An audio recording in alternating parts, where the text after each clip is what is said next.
Hey guys, welcome back to Thalabuddy. Today we have a great guest with us. His name is Raunaq. But more than me introducing him, I would like that he introduces himself. Oh, wow. Okay. Thank you for getting my name right. A lot of people don't get it right, but yeah, that was really nice. Where do I start? Let's keep it simple. I'm Raunaq. I co-founded a company called Fully Filmy about 10 years ago. So we were the first ones to start movie merchandise in India. Beyond all your Marvel, DC, all of that stuff, we got the concept of merchandise to especially to Tamil Nadu.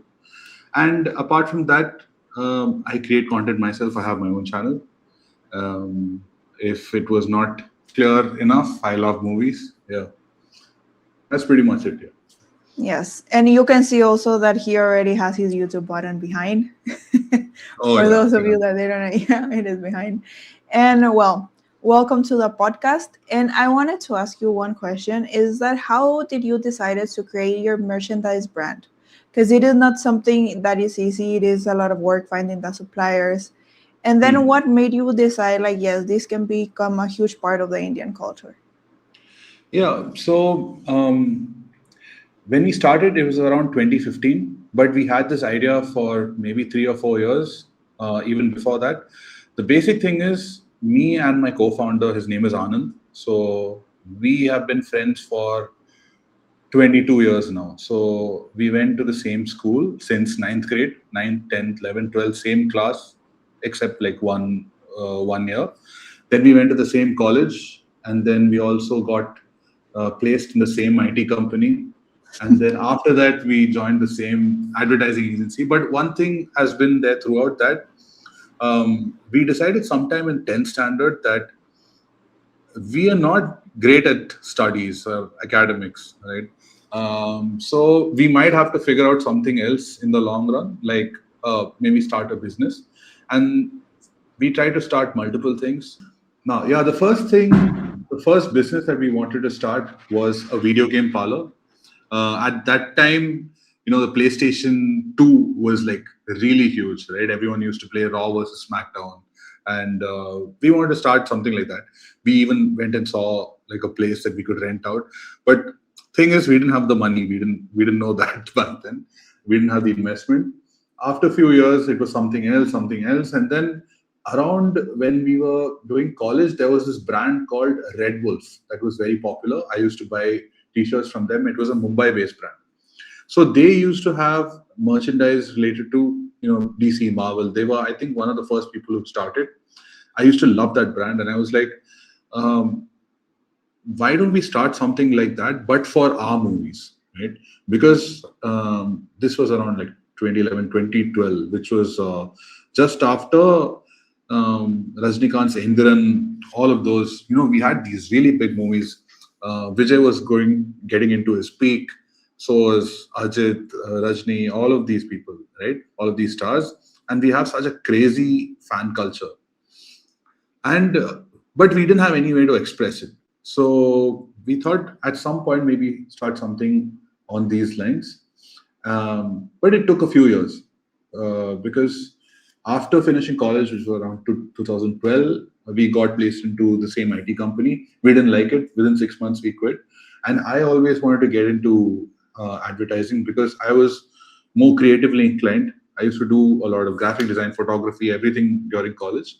It's just that my mom didn't let me drop out for good reason. I just got my degree, and then I decided let me try to change my field. So I got into an advertising agency. I also got Anand hired in the same company, and over 2 years we basically learned how to build a brand. And we figured out a little bit of investment from home. It was about like 1 lakh. Both of us put in that much, and then we started that business. But the thing is, before we even launched, we had this Facebook page called Minimal Hollywood Posters, where at that time it was Facebook.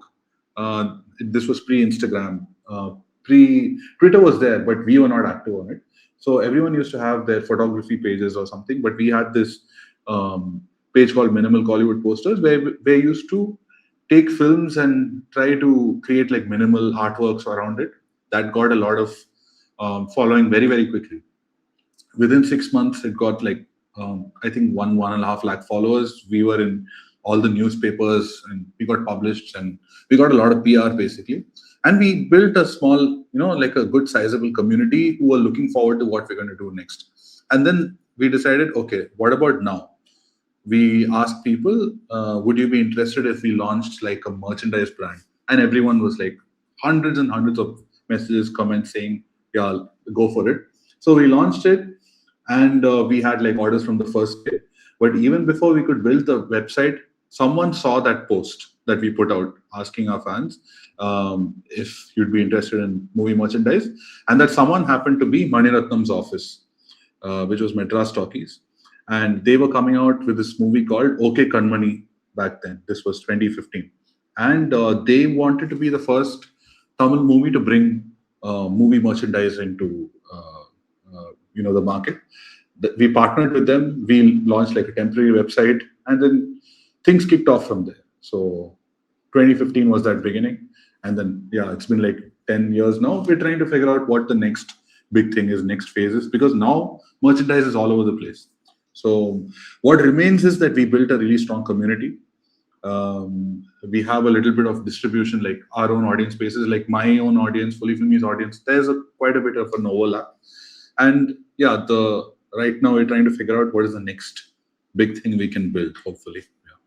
Yes, you have very original content and you keep up with the trend from whatever I saw on your Instagram. And one thing is that you interact with fans, you have to be updated on the trends and everything. So how have you observed the change in the audience in the last decade? Okay. In the last decade, the thing is, when we started, like I said, there was Facebook. Attention span was much more, organic reach was much more. And then Instagram came around for us. We started becoming active around 2016, 2017 only. We started our YouTube channel back in 2016. So this was pre-Jio. If you remember what Jio caused in India. So basically, do you have context of Jio? Yes. Yeah, so everyone got access to internet, right, at that point. But before that, it was a very different story. So pre-Jio, there were very, very few creators, and we were one of the few YouTube channels in Tamil Nadu which were doing consistent, fun content. We used to do interviews, skits, a lot of different kind of stuff. And we got like a following pretty quickly through that. But the thing is, because it was so early, we were also pre-monetization, right? The creator economy actually started booming sometime 2020, 2021. Brands started putting in money and started playing influencers and all of that. So it was a lot of effort to keep the channel running, keep content running. So at one point we decided merchandise is giving us revenue. Let's reduce the focus on content. Let's just try to keep it a little bit active, but not as much as it was before. That was one big learning. We should not have reduced the focus on content. We should have kept it going, because now, post 2021, 2022, post that wave, now the market is flooded. There are so many creators who are doing so many interesting things, and it is much more difficult to break onto YouTube. Instagram, I won't say it's easy, but compared to YouTube, it's a little easier because the algorithm pushes even, new pages and all of that. Yes. Yeah. And the audience, I don't know if the audience has changed that much. It's just that now there's just too much going on. Like earlier, we used to have just theaters. So that used to be a sacred thing.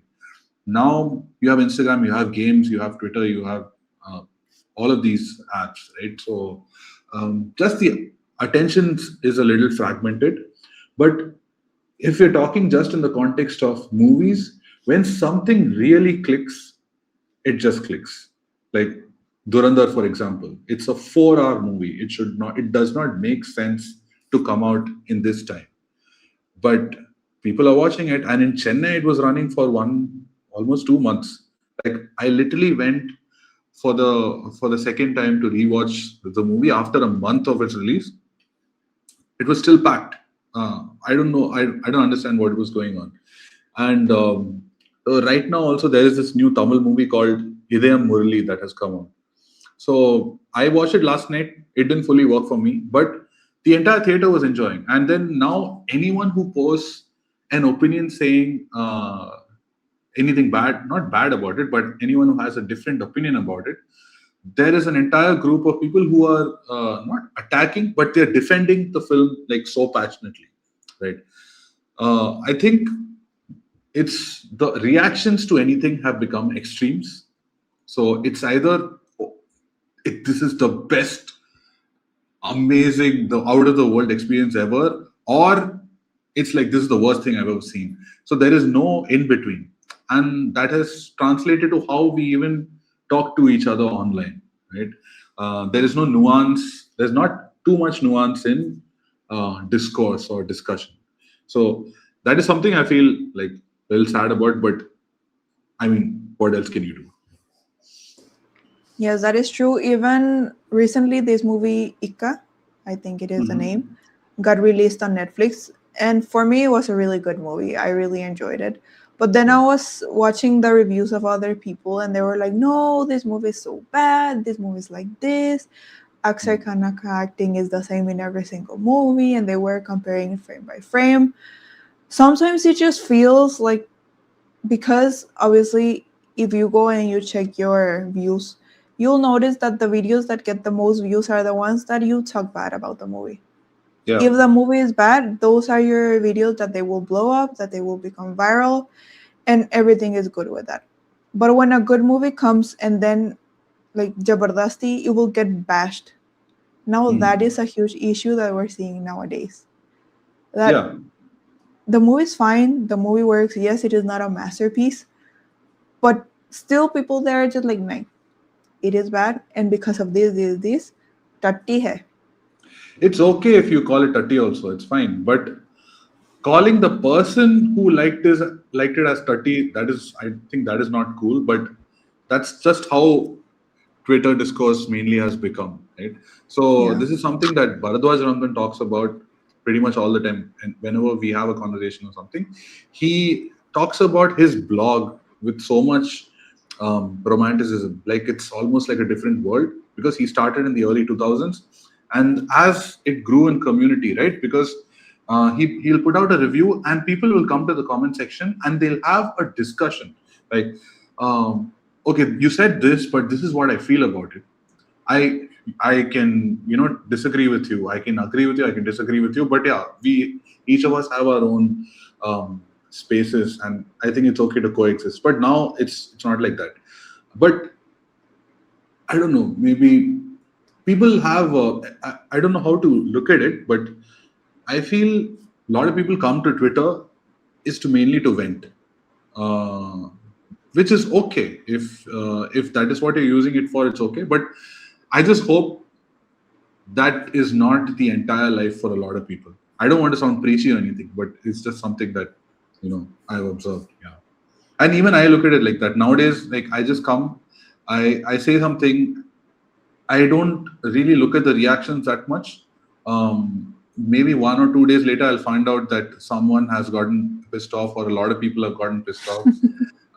Someone will give me a call to take one tweet down for some reason because some fans got pissed off for some reason. And I know that I don't go personal on anyone. I have that particular rule or like a guideline for myself. And nowadays, if I don't like a film, I actually don't even talk about it that much. I should actually go to just black and white because sometimes I'll express my um, disappointment, but not like this is the worst piece of shit I've ever seen. Not like that. And especially now, if a movie is just released and I don't like it at all, I don't want to say anything for the first few days. It's not in the fear of getting attacked or something. It's like if I don't want to add to someone not wanting to watch the movie, I don't know for some reason. I don't know if that makes sense. Um, like I don't want to bash a movie and then someone looking at it and be like, okay, I'm not going for this movie or something. I, I don't know if maybe some 2, 3 people might look at my tweets and then decide something. But uh, I'll just postpone my feelings about it, like, or talking about it later. I can agree with you in some part. Like, Yeah, there are movies that they're a bit polarizing, that some people they like them, some people they don't like them, and it is like 50-50, will be up to your taste. yeah, But then there are movies that are actually bad, and we have to admit that. that is We have okay. to, For yeah. example, we can talk about it, like Peddi, for example. Um, Hmm. that's this is 2026. It is just not cool. I'm not in the not to sound woke or anything. It's not about being politically correct and all of that stuff. I don't expect political correctness out of a film, but there is so much expectation, so much potential for you to do with a story like that. And when you have all the resources, but you still resort to these few things about what they did with Janvi Kapoor's character and all of that, just to get. I know it gets a few more audiences into the theaters for sure. There is an audience for that, but is that what you really want to do? I don't know. There's so much other stuff that you could have focused on. So that is one part of it, which is like, um, I don't, I just don't like that film at all. And I try to be constructive about it. Then there are some films that I know a lot of people are looking forward to, but for some reason it didn't work for me. Uh, Last week or 2 weeks ago, there was this film called Rao Bahadur that came out in Telugu. Yes. I didn't understand it. It did not work for me at all. And a lot of my subscribers, they would ask me, "Did you watch it? Where's the review? Where's the review?" And all of that. And whoever comments, I reply to them personally saying it didn't work for me, but I don't want to talk about it too much. At the same time, I don't want to sound like I'm taking myself too seriously or our word has a lot of importance or anything. It's not that. But for the few people that follow our work or something, I just don't want to add to the noise sometimes. And I think a film like Rao Bahadur, and I can see that there are people who would like it. There is a lot of technical prowess that the film has, but it didn't connect with me emotionally. So I would rather, talk about it later instead of bashing it, because I know the directors also had like quite a struggle and all of that stuff. Right? It's a little complicated because on one side, people expect you to be unbiased and objective and all of that stuff. I struggle with that actually. So I do have my biases, my certain of my soft corners and all of that. And which is why I say I'm not a film critic or anything. I just talk about films. Yeah, because I'm passionate about them. Yeah. Yes, it happens. Like, in our case, we really loved the movie. It really Mhm. connected with us. It was such a great movie.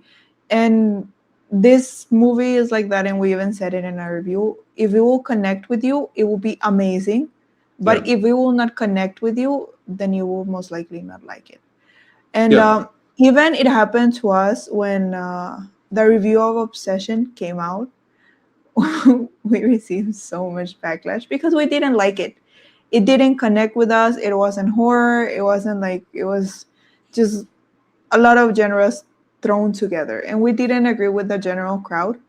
And Mm. I'll tell you, till this day, there's one guy that he just goes in every video that we appear, even if we're a guest on other videos, and he'll just go and comment, "Your Obsession review was..." Yeah. This is stuck with a lot of people, right? In the sense, every critic or reviewer has that one review that they're known for many, many years. For Yeah. Anupama Chopra, people talk about her review of this film called Befikre, which she gave, I think, 4 or 5 stars or something. And it was a widely hated film, but she gave like 4 or 5 stars. For Bharadwaj Rangan, it's quite a lot of his films, quite a lot of his reviews. Like, he gave a very positive review for Bigil, and then he gave like a mixed kind of review for Jai Bhim. But I think that is completely okay, because a film is a film in itself. It's a product in itself. It's like, oh, you like Bigil. so that's why you don't like this. It doesn't. There's no correlation. We can like all sorts of things, right? We are full of what do you call that? Paradoxes. We are full of contradictions, right? Yeah, we have. We don't know why we connect with certain movies. There is some part of some memory deep down from our childhood. Maybe it's like something's connecting with that, and then there are a few films where everyone is having fun in the theater, but you feel absolutely nothing. So it's complicated. Yes, I think people, they forget that we're, like you said, we're not critics. We're normal people that we love movies, and we're just Yeah. telling you our opinion about a film. In the end, it is Yeah. up to you if you want to watch it or no. You can decide. There are many reviews. However, we have seen a big issue in the current days, and those are the paid reviews. I don't know if you noticed for this, it is Damal 4. Okay. It was crazy. It was crazy. The amount of people that they were just having the same exact script. It wasn't even different. It was the same script for that movie. So in that, what do you think that we as reviewers, is it really a responsibility to be genuine and keep our word with our public, or these reviewers that they do participate, they're also entitled to shamelessly earn money like that? See, I don't know what their situation is. Maybe this is their genre of reviewing. It's like they're doing a service. You pay me money, and I will say good things about the film, right? There are some people who will be like, if you don't pay me money, I'll say bad things about the film. So I don't know these people personally. I can just maybe take a guess looking at the tweets. Like you said, everything comes with the same script, and then you can take a guess what is paid, what is not paid. I can't say 100% for sure. But for me, there's like a personal policy. Absolutely no paid reviews, in the sense, and this comes all the time in the DMs and Gmail. It's like, and it's very straightforward. It's like, hey, we want you to. This is a paid collaboration for this film that's coming out. We would like to put out a review. So I have to cross check. So do you mean like a paid review? It's like, I'm sorry, I don't do that. It's like, that's all. That's all it takes. It's different if you're doing like a promotional campaign or to get more eyeballs. Like there are also these independent films which reach out sometimes, which is not paid or anything. They just want to get the word across because they don't have much of a budget and all that. Budget, yeah. Even if it has been backed by certain big directors in Bollywood, the actual film itself is made on a very, very shoestring budget, so they don't have too much of a budget, too much of a marketing budget, per se. But yeah, if it comes to paid reviews, it's very simple for me. It's like, absolutely no. This is something that I will never change for the rest of my life. Yes, even like, I'm not against people doing it. We ourselves, we have the same policy that we don't accept anything paid. Whatever we do in our channel, even our reels, it is without any payment. It is because we connect with the project. Yeah. So, but then, like, I can understand your situation that, okay, you will need money or you want money. And I get it. People, maybe they don't have a job. They rely completely on Instagram or YouTube. But then there are movies that they're just bad. Like this example that I mentioned. It is just bad. You know, even from the trailer, we knew that it would be like really bad. And then you're selling completely your image. But I don't think they're even thinking about that. I don't think that they think that way. I don't think they think it's wrong. So for us, it feels wrong. For them, it's like, this is my job. This is actually what I do. So it's up to each one. So what we can do in our power is what is within our control. We can talk about it. Like there are quite a few, like there's a creator called Shan Prashar, right? So he talks about certain issues that are there. Even Jammy with Tried and Refused, even he's like samosa critics, and he talks about that all the time. So we can maybe highlight it, saying that we're not cool with it. But I think production houses they will just do anything they can right now to get attention and to get people into the theater because it is not looking good. In if you watched in this year, especially in the 6 months, if you watch these interviews of these celebrities or um, actors, directors, anyone, or producers, everyone says the same thing, that the OTT market is very, very bad right now. They used to, the way they used to sign films back in 2021 was like, just come, just whatever film, it doesn't matter good or bad, take this much money and go. So that itself spawned like this culture of, okay, OTT is always there, it'll save Yeah. us. But suddenly, I think they just stopped. Maybe whatever they have some thing that comes from top for Amazon and Netflix that this is your budget, you can't do all of this stuff anymore. And at some point, you reach a saturation point of subscribers, right?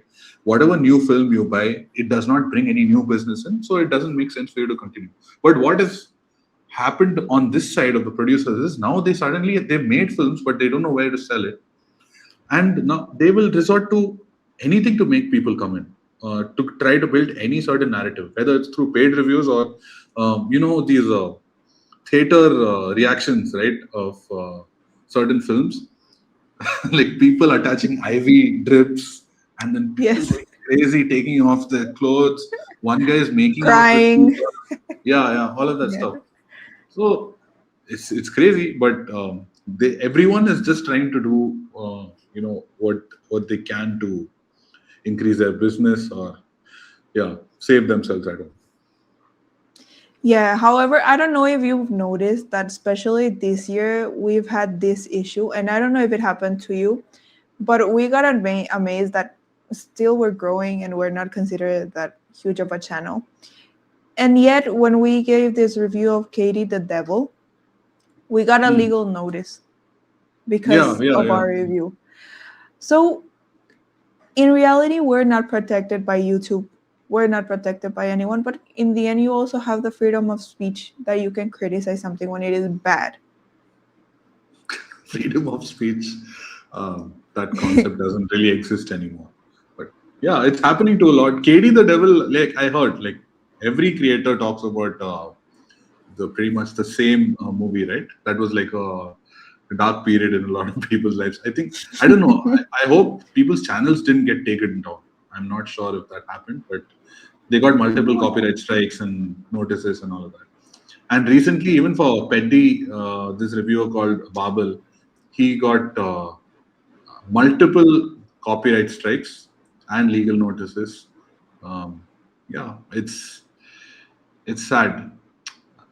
If only they could okay, instead of saying this person is bad, this person is bad, what I found really interesting recently was this movie called I Nobody came out on Friday. Yes, yes, yes. The Prithviraj. Prithviraj. So I really liked it. So it really worked for me. The ending, not so much, but the first half gave me so much joy that okay, you can excuse the ending. But everyone, I think it's gotten really mixed responses, and I don't know if it was Prithviraj or the director, but they actually made a post with three different kinds of reviews. One is a very positive review, one is a mid review, one is like this is really bad, and they're like everyone has their opinions. You go and watch and decide for yourself. It was a nice way of saying, come watch the film, right, and then make your own decision. And I think even the director recently said, someone asked him, "What do you think about criticism and all that?" He's like, "I will take some time. I'll learn from it, and then I'll get back." Right? But that's not usually the case for a lot of people. So it I don't know. You can't even blame them. Like imagine if you've been given the responsibility of say 300 crores with you, and then you spend 2 years trying to make a film with all of these different moving parts, big actors, egos, such big units, and all of that, and everything gets decided on that one Friday. Right? So on some level, it is going to hit you somewhere. Even if there are 9 great reviews and then there's one negative review, it does hurt somewhere. But how you choose to respond to it is in your hands. So because what we put out so many videos like per week or in a month and all of that stuff, right? And the moment that a YouTube video does a 10 of 10, like it's the worst performing video in the last Yeah. of your 10 videos, that really pricks. Like, it's like, what am I doing? I just stop it. Like, no one likes this anymore. You become so existential, right? But we never blame the audience. They never understood it. They don't understand my YouTube videos. It's not like that, right? So it's up to each like creator about how they choose to respond to criticism. But I can empathize with the fact that any type of criticism, it kind of hurts. So there was another filmmaker,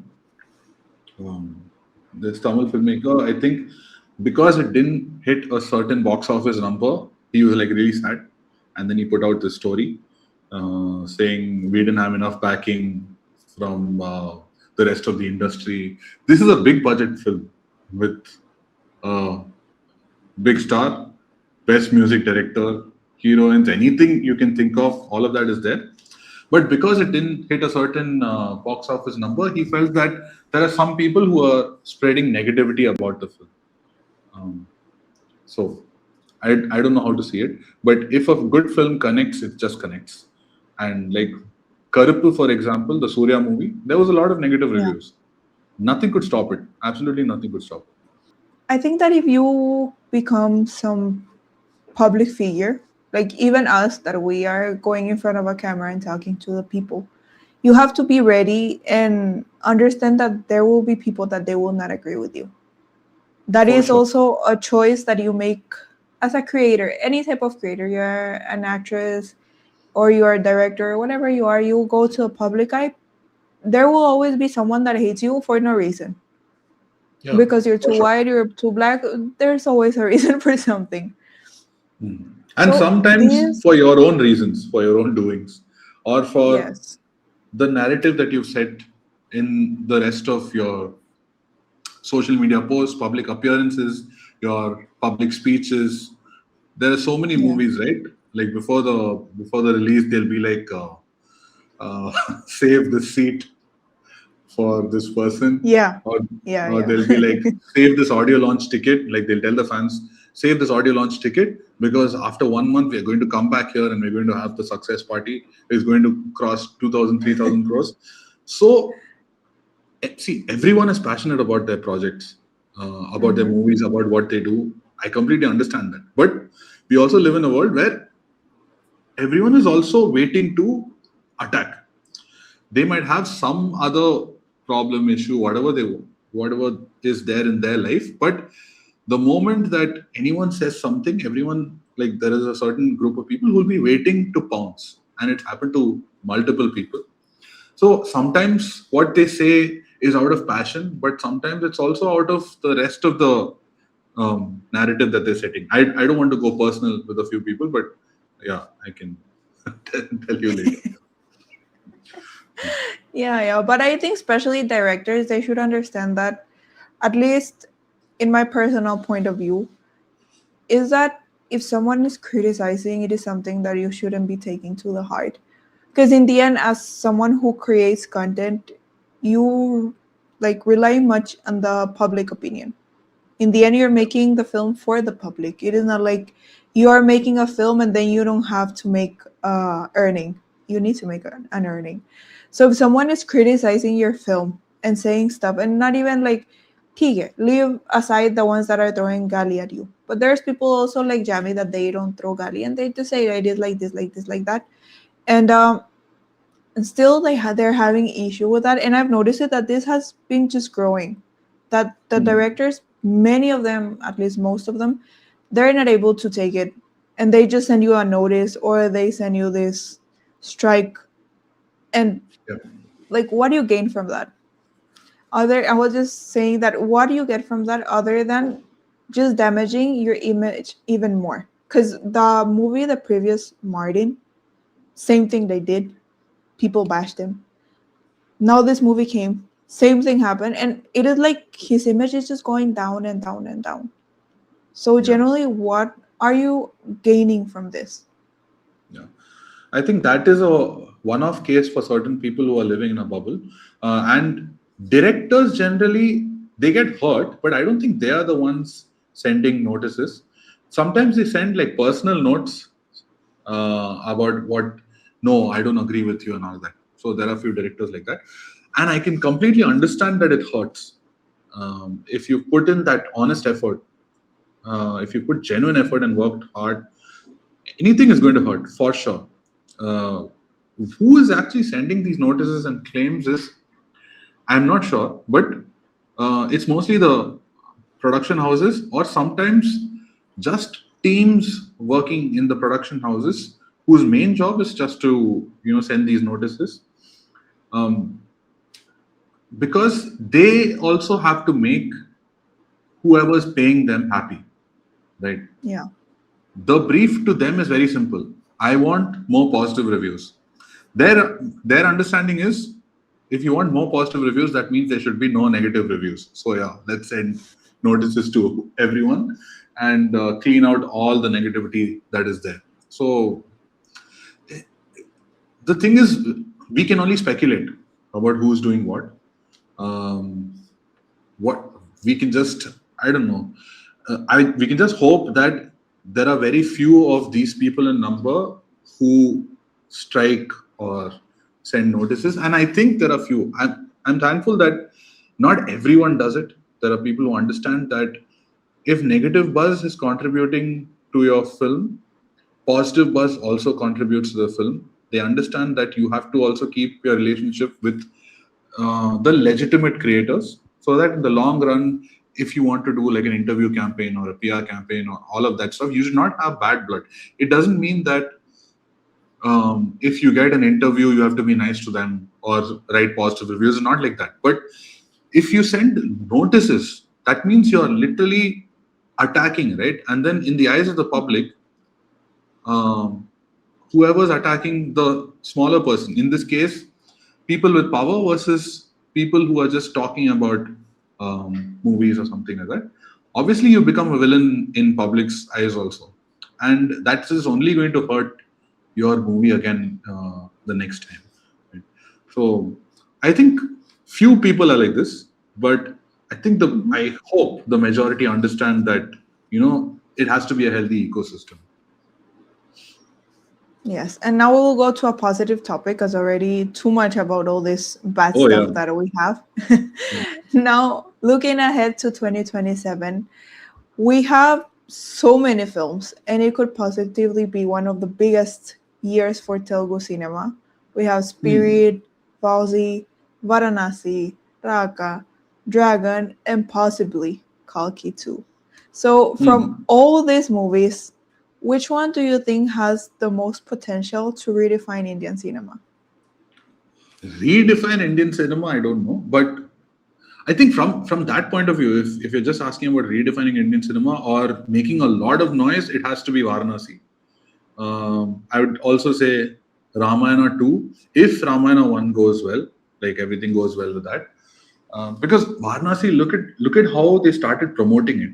I think they started last year or the year before that. And the first thing they attacked was the Hollywood market and the Hollywood PR. They're going on Collider and all of these networks and giving interviews back to back. And they're being very, very subtle about it. Right? Subtle in the sense they're not promising, they're talking what is necessary about the film. They are just making appearances to lay that foundation that, okay, this film is going to come out and we have tried to do something new. Right? Thankfully, they're not going like very, very over the top. So I think for Rajamouli, obviously after RRR, that market has opened up. Of course, there is a bit of push marketing that also happened, but there is legit fandom that is there. Yeah. If you've seen, there is this new game that's come out. I don't know if it's new or not, but I saw a clipping of this game created by this Japanese creator. I think it's Hideo Kojima, if I'm not sure. If I get these names wrong, please forgive me. But in this game, there is one portion which is like a cut scene of some other character coming, and you can actually see Rajamouli in the game. He makes an appearance in a video game, right? So it's that kind of a fandom that's going out now. Recently, I think he was in France for some film festival or some kind of an honor also. So he's really like spreading his wings, laying his seeds, and it has taken a very, very long time. He's been making films for what, more than like I think 25 years. So, and since Bahubali and then RRR, he's slowly, not slowly, it's happened quite organically, but he realizes that he can go bigger than the Indian market. There are takers for it, and I think we need to support that whatever, uh, in whatever capacity, right? Even if the film is not satisfactory or doesn't work or something, but the fact that there is one guy who is trying hard to expand that horizon, right? Um, I saw this tweet today. Um, there is this new movie of Tom Cruise that's coming, right? Called Digger, where Yeah. he's teaming up with Iñárritu, and he has this whole prosthetic makeup, and it's I can't place what kind of a movie it is, whether it's art house, whether it's mainstream, we don't know. But someone said that look at their stars. They can do whatever they want. They are trying all of these different projects, while someone like a Shah Rukh Khan is doing the same commercial stuff. Again, he's limited by his by this audience and all of that. Shah Rukh Khan also tried experiments. The thing is, no one supported it. Right? There were multiple experiments that he tried, and then he went back to doing, or he went to the other side of doing Pathan, Jawan, all of these movies. Next, he's doing King. Right? So I think the ability to experiment also comes with how big your market is. Right? If a Tom Cruise is coming, he can afford to do a Mission Impossible this side and then something else this side. And if an Indian filmmaker is trying to expand that market, it will also have a lot of other trickle down effects. I don't know how exactly it's going to change it, but I'm sure it's going to have like a positive effect. Right now, with just the Indian market, we are very limited. We have a limited number of screens, um, and language. All of that stuff it's a bit of a barrier. But once, example, if the China market opens up or the US market opens up, then you're free to do so many other things, right? So, from a redefining Indian cinema point of view or what it's going to change, I think it's Varanasi for sure. What I'm also excited for is Spirit, because whatever anyone says about Sandeep Reddy Vanga, his movies they have impact, whether that's positive impact, negative impact, whatever. I enjoy watching his movies. Of course, there are a lot of things that are either problematic or it's like, what the fuck is even going on? But overall, I think he has a really good hold, and he knows how to tell a story. Right? So, and I don't know how. Um, I want to see how what Prabhas does after all these years, right? Because it's after after Bahubali, he's done so many different films, and except Kalki, other films have not really um, hit the mark, right? It's not been very satisfactory. Like what is that film? Radhe Sham. Now it's Raja Saab. There was all of these different Adi Purush. How can we forget? Uh, so all of these films that came out. So this looks like okay. Finally, maybe he's trying to. Maybe it'll be a start of new things, like a refresh button. So yeah, Raka. I don't know anything about. I don't know what that film is going to be about. How many Allu Arjuns are there in that film? I have no idea. But I'm also happy to see Atlee going across, right? Trying to do new things, and that should happen. Like filmmakers or our filmmakers should try to do multiple things, crazier things, fail if you want, but yeah, be more ambitious. There's absolutely nothing wrong with that. What about Yeah, you? definitely. Well, in my case, one thing that I was gonna insert in here, one, I really enjoy Salar. Don't know why Oh, people yeah. they forget about Salar. It was so good, and I'm Yeah. excited for the next part. But another thing besides this is what you mentioned about the US market. And lately, I've noticed that the US market is becoming more open minded towards Indian movies. And Hmm. I was talking to Liam from Screen Rant, and he told me like he went from this event of Varanasi, and that legit he felt like the ground was just shaking from the excitement of the people, and you could feel it. And then we also have Ramayana that the people in there are also super excited about. So finally, the US is becoming a market for Indian films. And I consider personally, being from both sides, like now I live in India and I come from the Western culture. India has so many great films.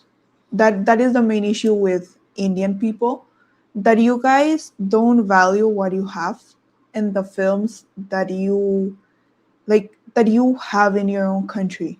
Like we Yeah. have this great actor Chia Vikram.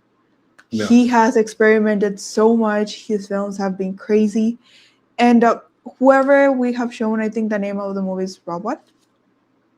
This Sorry, which one? Rajnikant, the Robot. Rajnikant movie with Yeah. the Enderan. robot. Yeah. That movie is crazy. Whoever we have shown it to, people they get excited because there's nothing like that in the US. So we Yeah. cannot say like in India we don't have great movies, or in India people they don't experiment. I think the main issue is that we as an audience we have to support those movies. And Yeah. we forget, and then the biggest issue is that it becomes an underrated gem, that it aged like fine wine. Why you don't support the movie when it came out? Hmm. That is when you're supposed to help it, because in the end if they don't earn money, then how they are supposed to make more movies like that? They will obviously just keep making mas masala movies over and over again, because that is what makes them earn money, Yeah. not your experimental movies. Yeah. And other thing about like the what is the possible effect of someone like a Rajamouli making RRR or Varanasi and it actually working? There are a lot of things that have to go right in terms of distribution and all of that. I think once again, Shan Prashar he spoke about this in some podcasts that is there actually an excitement for Indian films. Or if they look at a Ramayana next to something like a Spider-Man or this and all of that, will they actually go for that? So the way to solve that is through creating awareness through, your resident creators, their influencers, their get that into the awareness space. But I think one positive effect that I'm hoping for is we were just speaking about this like before we started recording, right? About how Indians are looked at like not about Indian movies, but how Indians are looked at from the Western. This thing that, uh, especially in the last 1 year, there's this narrative that they are only making reels, they're all smelly, dirty, all of that kind of stuff, right? I don't know how much of it is pushed if there is some agenda or something that someone specific is doing it. I have no clue. But if it is an actual thing, the way to probably combat that is through soft power like movies, right? To make something so kick-ass, so extraordinary that we get known for that. So that is how I think that's how South Korea did it. They have a lot of um, support from the government. They try to Yeah. establish themselves as a soft power since I think 30 years. They've slowly done that, and I'm sure there are a lot of problems happening with creating multiple music groups like BTS and Blackpink and all of that stuff. Whatever. I don't know what are the negative sides of continuously churning out a lot of these groups. But now, if you think of South Korea or if you look at Korea, think of Korea, you think of the really twisted movies or the really amazing movies that have come out. You think of the K dramas, you think of Korean food. Now every Indian brand is having like a Korean flavor. Indian noodles brand is like Yeah. having a like Korean flavor, which is also irritating. But that's how the positioning has been set, right? And India, like you said, it's not just our movies. It's like India is not one thing. It is so many different countries living together, so many different cultures inside it, which comes to the food and everything, right? But there is just one lens of one perspective of India that we all make. Curry, I don't know. Curry is not even a thing. Like Yeah. no one says curry. Right? We don't say anything like that. So, and every few hundred kilometers you go, the food completely changes, and The hopefully all of that. language. Yeah, and so cinema is like a really powerful medium. We think that it doesn't have any influence, but it has the power to, probably change the perspective a little bit about any different culture. Like if I watch an Iranian film, I don't know anything about Iran. Okay, I can watch like a YouTube vlogger going to Iran and doing all of that. That is one side of things. But to really empathize with the people there, it's all about the movies, right? Whatever Majidi makes or Asghar Farhadi makes or Jafar Panahi, all of these amazing filmmakers and the stories they tell, that tells you so much about that land, about that people, that even if you've never visited it, maybe you will never visit it in your life, but you'll be like, okay, so I have some kind of a connection with them. Yeah. Yes, it is true. We were just talking, like you said before we started the podcast. It's like in my country, people they know us because of the show Narcos, and they think it is just like that, and everyone speaks like that. And in reality, it's not like that. It is Yeah. completely different. Like even a star is asking me about that movie, about that show, whatever it is, and it is like our country is completely different from that. And now the same thing happens to India, like because of the reels that you see online on Instagram, and even this curry thing. Because I remember when I came here, I asked about what is this curry, and they're like, no, it is not a thing. So it, like, you have to understand that it is just a small part, a group of people that they're stupid and they don't have civic sense, but that doesn't Yeah. mean that the entire country is like that. Even Delhi, when I went to Delhi, everyone just, Delhi is this, it is bad, it is disgusting, it is dirty, and this and that. And then I went and I was super happy. I was eating my chat on the street. I was really, really happy. No one did anything to me. People were very polite with me. Yeah. It depends. And we forget that thing. For me, India is such an amazing country, and India has such amazing films that genuinely, if US people would watch them, they will go crazy behind them. Even my parents, like they only speak Spanish, and I have showed them a few Indian films, and now they watch Indian films. Whenever a new film comes on Netflix, they're like, "Oh yes, we already watched this film," and then they will tell me, "Huh, we watched this. It was very good," and this and that.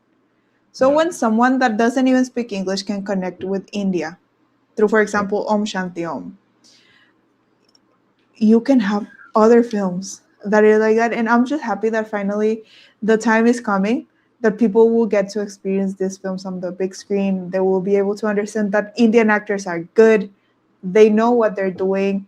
Directors also, they know what they're doing. It is not just cheap stuff like back in the day, these reels that became viral of bad South movies. It is Yeah. not Yeah. like that.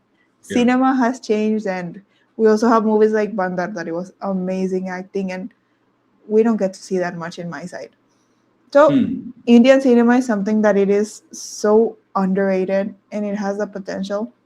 But in there is where also our responsibility comes, because we have seen the Ramayana. People, they gave so much hate Hmm. when the casting The came, yeah. Yeah. Yeah. and then the teaser came. And like they're trying their best, bro. They're trying their best that they will promote Indian cinema. Yeah. You want to promote your cinema, then you have to support it. At least they're trying something different and to take it outside of the country. That is Yeah. what we want, that people get to know us in here. Yeah. Yeah, it's a long problem to solve, but I'm really optimistic about the next 5 years. I think things will start changing. Right? And you're right about supporting, and even we can talk about Americans not watching Indian cinema. They don't know, but how will they watch? They need some kind of a catalyst. There needs to be some person or something, I don't know, a group of people in their life who actually show. There needs to be a medium for a large group of people who know nothing about your culture to understand it. And multiple people are involved in this. It's not just a filmmaker's responsibility, like you said. It's a filmmaker's, distribution, the government, how much the government supports your exporting your soft power there, and to the audience. Now you have YouTube, Instagram. You can make reels. You can make YouTube videos. It can reach whoever. So yeah, the entire ecosystem has to uh, push and somehow, you know, act like a catalyst for a new audience. Right? But it'll take time. But I think it's going in the right direction, right? Especially because of Rajamouli. He did that for Yes. India itself. Like even before Bahubali, even the north of India had a completely different view of South Indian cinema. They also used to look at it as like troll material, even though they have Yeah. watched a lot of these movies dubbed in Hindi on Sony Max and Set Max and all of that stuff. And they'll be like, okay, I want brain rot content, I'm going to watch this. But Bahubali comes out and the entire industry, like that entire region was like, oh, now we need to pay attention. There is something happening. Which is why Karan Johar also came on board. And if you look at Hindi cinema over the last 5, 6 years, or even the last 10 years, right? Um, I don't know what is happening, except for few films are good. But apart from that, as an entire industry, they're not able to create or push the right kind of talent or get new talent in. They're just assembling projects. Some people are trying to do good stuff, but they also have that attention awareness problem, right? Even if there's like a good movie that comes out, like for example, Bandar. Um, I know it really worked for you. For me, not completely, but I can understand. I'm an Anurag Kashyap fan since I don't know how long, since like his first movie, 20, 25 years, whatever. But because there is such low awareness, um, people won't go to watch it in the theater. They'll be like, they won't know it's in the theaters. So a lot of noise gets created about celebrity culture, paparazzi culture over there, and less around the films itself. Right? For here, for especially where I live, which is Tamil Nadu, it's less about the celebrity culture. There is actually very less paparazzi culture. It's now only slowly coming on. There are like 2, 3 Instagram pages who shoot celebrities and all of that stuff. But otherwise, it's more like every film is like a festival. Every big film, of course, here also the small films they have to do whatever they can to promote themselves and find an audience. But we have an audio launch, they have a teaser launch, trailer, all of this. We have that entire ecosystem, right? But Hindi has a lot to do, and over there also the people who are making noise are South Indian filmmakers. Now, when Manga made Animal and Rajamouli is not Hindi; it's all across. But technicians, filmmakers, everyone is going from South to Hindi. They have a lot of figuring out to do. Yes, I was casually talking about some like this topic about the issue that we're watching right now. It is like when you watch, for example, a Malayalam movie or you watch any other industry, you see a new heroine in every single movie. You see so many new people. Yes, they use many of the same actors because they're well established and they have been there very long time in the industry. But you also like from where they brought her and from where they brought this person and then this person. But then we go, for example, to Bollywood and we just see the same 5 to 10 actors doing the same all over and over again with this CGI fixing their wrinkles and all that stuff. Like, what will you do in the coming 20 years, 10 years when they will not be there? Till some point, even Ranbir Kapoor, he's not of the younger generation. Yeah. He's already a bit older. We don't have anyone in their 20s or even early 30s that you can say that this person is becoming a superstar. What we will do later in the future? It is just... Yeah, when you look at, like you said, Malayalam movies, if you take a film like Vada 2, right? So it had... you watched the film, Vada 2? No. Okay, you should check it out. Even if you don't watch the first part, it's completely fine because it's about these. It starts with these guys in school It's these four school kids who are like very good friends, and all of them have a very, very strong following on Instagram. They make a lot of these funny reels and all. It's not wrong to cast from Instagram and like influencers from Instagram, but what you do with them, how you show them in their movie. Malayalam uses these influencers and makes them the stars, right? Makes them the main actors, the main protagonists. But if you look at Hindi cinema, you will always have the some actress or actor that you want to support, like a nepo kid in front, and the influencer will be there in the back, just to add a few maybe views or audience or something. But it doesn't work like that. There's this great example that I think it's a great example. There is this film called Love Yapa. It's the remake. It's a remake of Love Today. Right? If you make that same film and interchange the main actor and the supporting actor, like there is a friend. I think the friend is Kullu. His name is Aditya Kulshrestha. He's a comedian. He comes in Tanmay Bhatt videos. He is so good, like in his content, in any of these Tanmay Bhatt's meme reaction videos and all of that stuff. He has a certain personality, right? He comes from a certain place called Bhopal, if I'm not wrong, and he has his flavor. He feels like a real person, right? And that particular character needed an actor like that. Someone new, someone absolutely new, who has a personality, who can talk to a larger audience, which Hindi cinema really needs, instead of someone like a Junaid Khan, who's Amir Khan's son. We know that, but nothing against him. But in that particular role, it doesn't fit. But you make the influencer guy his friend, and this guy the main actor, just because you're serving that narrative. You need to promote your own industry and all that. But who is it serving? People are not watching it, right? Which is why Malayalam at the top. Second would be, I think Telugu also gets a lot of young talent. They also have nepotism for sure, but they have so many different stars and actors who are just waiting to rise up. They have these tiers of stars and actors, right? In Tamil also, it's a little dicey. You don't have too many young heroes or heroines that much.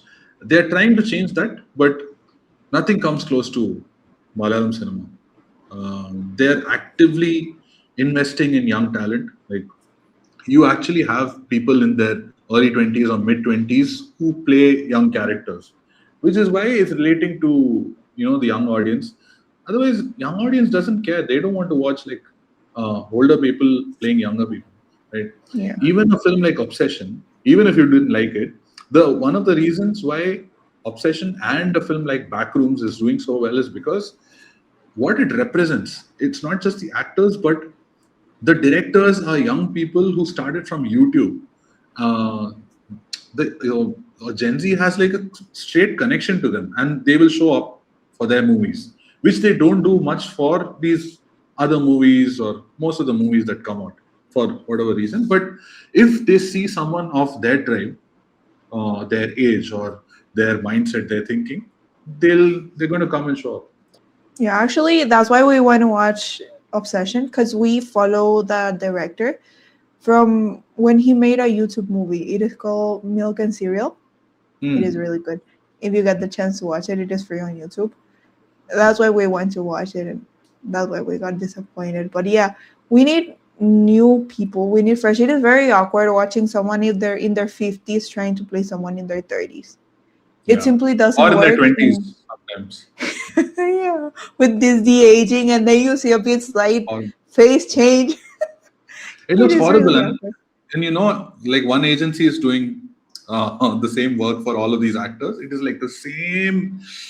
It looks, I don't know, it looks so bad. Like it is so disconnecting from the experience, because you literally see that glossy filter with absolutely no wrinkles, pores, but the rest of the face is like droopy. Weird. Yes. Hopefully we will get something better. Now I will change to a new topic because otherwise I know this is something we could talk for a very long time.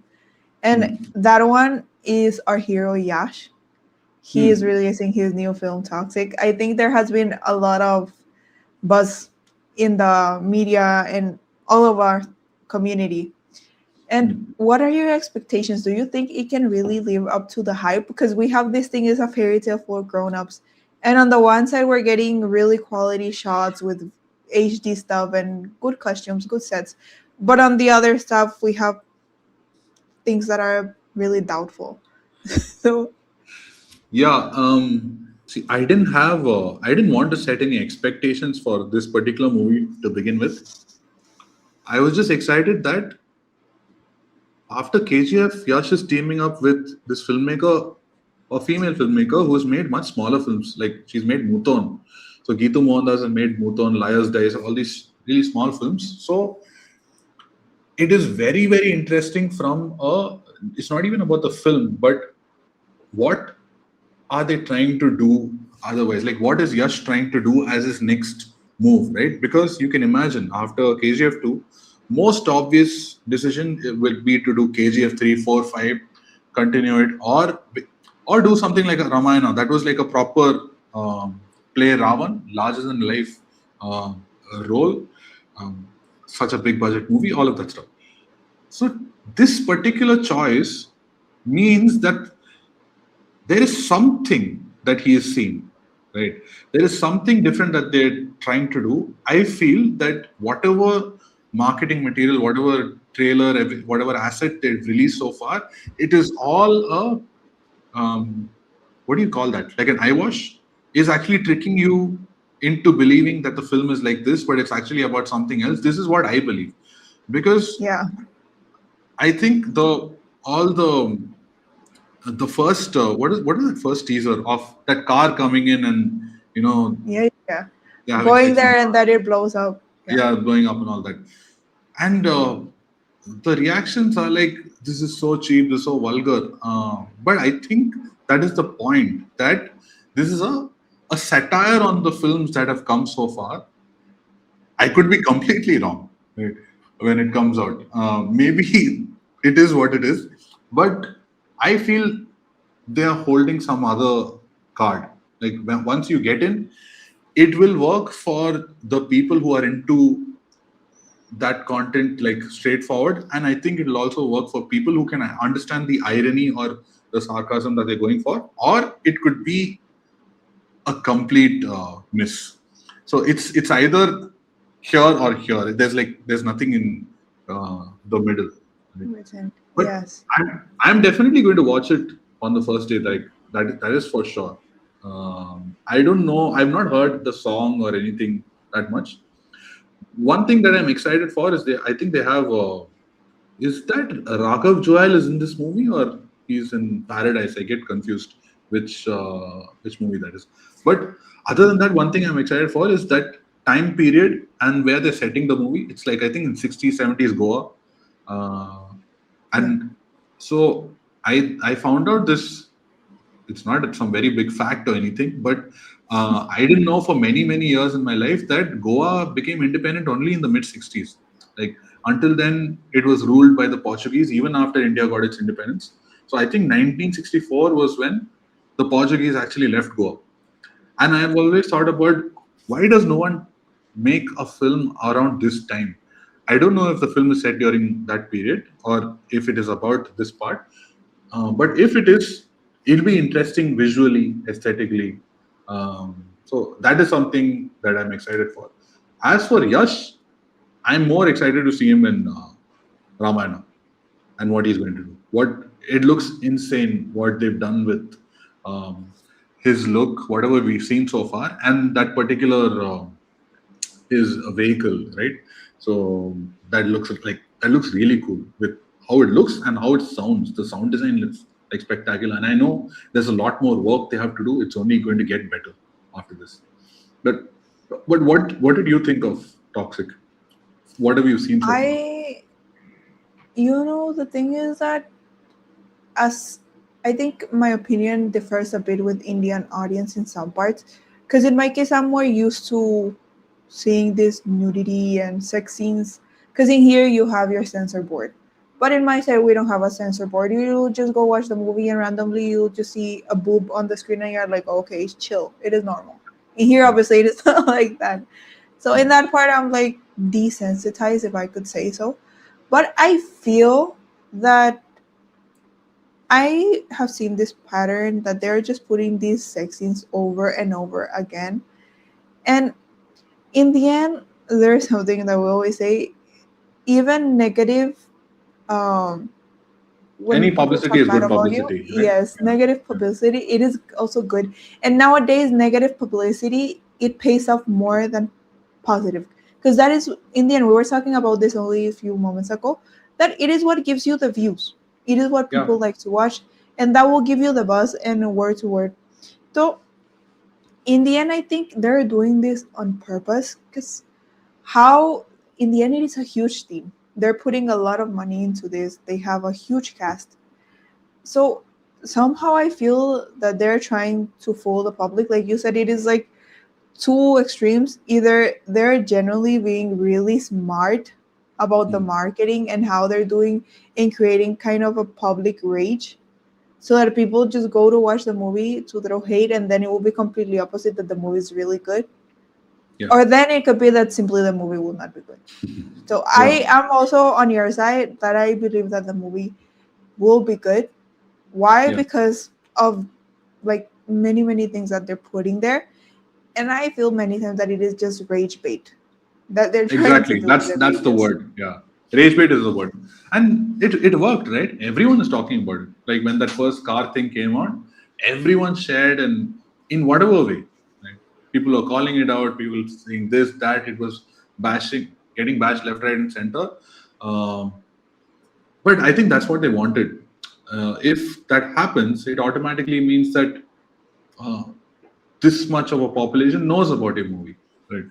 So, and one more thing is, I think the fact that we know that it's been delayed so many times, that is playing somewhere, saying that maybe not all is well.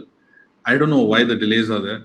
No one, we will never Yeah. know because all of those are inside talks. What happens within the team, only they know. But you get all of these stories that Yash is not happy with the VFX. He's not happy with the film. They're going to reshoot certain portions and this, that. He's being very careful, and it sounds true in the sense it is not. It doesn't sound impossible to believe because that is that's the thing he's coming after, right? After KGF 2, after 4 years, if he's coming, he you would think, you would assume that a star wants to make everything right, and someone like Yash who even produces his own movies, even Ramayana, he has like an investment, and Yes. he's been involved in the project development since a very long time, along with D-Neck and Amit Malhotra. So these stories are all plausible, but you don't know whom to believe. And I think that these delays are the one reason that's like being like, okay, how is it going to be and all that stuff. But I guess we are going to watch it for sure. Yes. That is definite that we will watch the movie. Yeah. And now we will go back to Malayalam cinema. And I feel that this year for Malayalam cinema, it has been a bit weak compared to what we saw last year. Hmm. And we're not getting that quality that we're used to.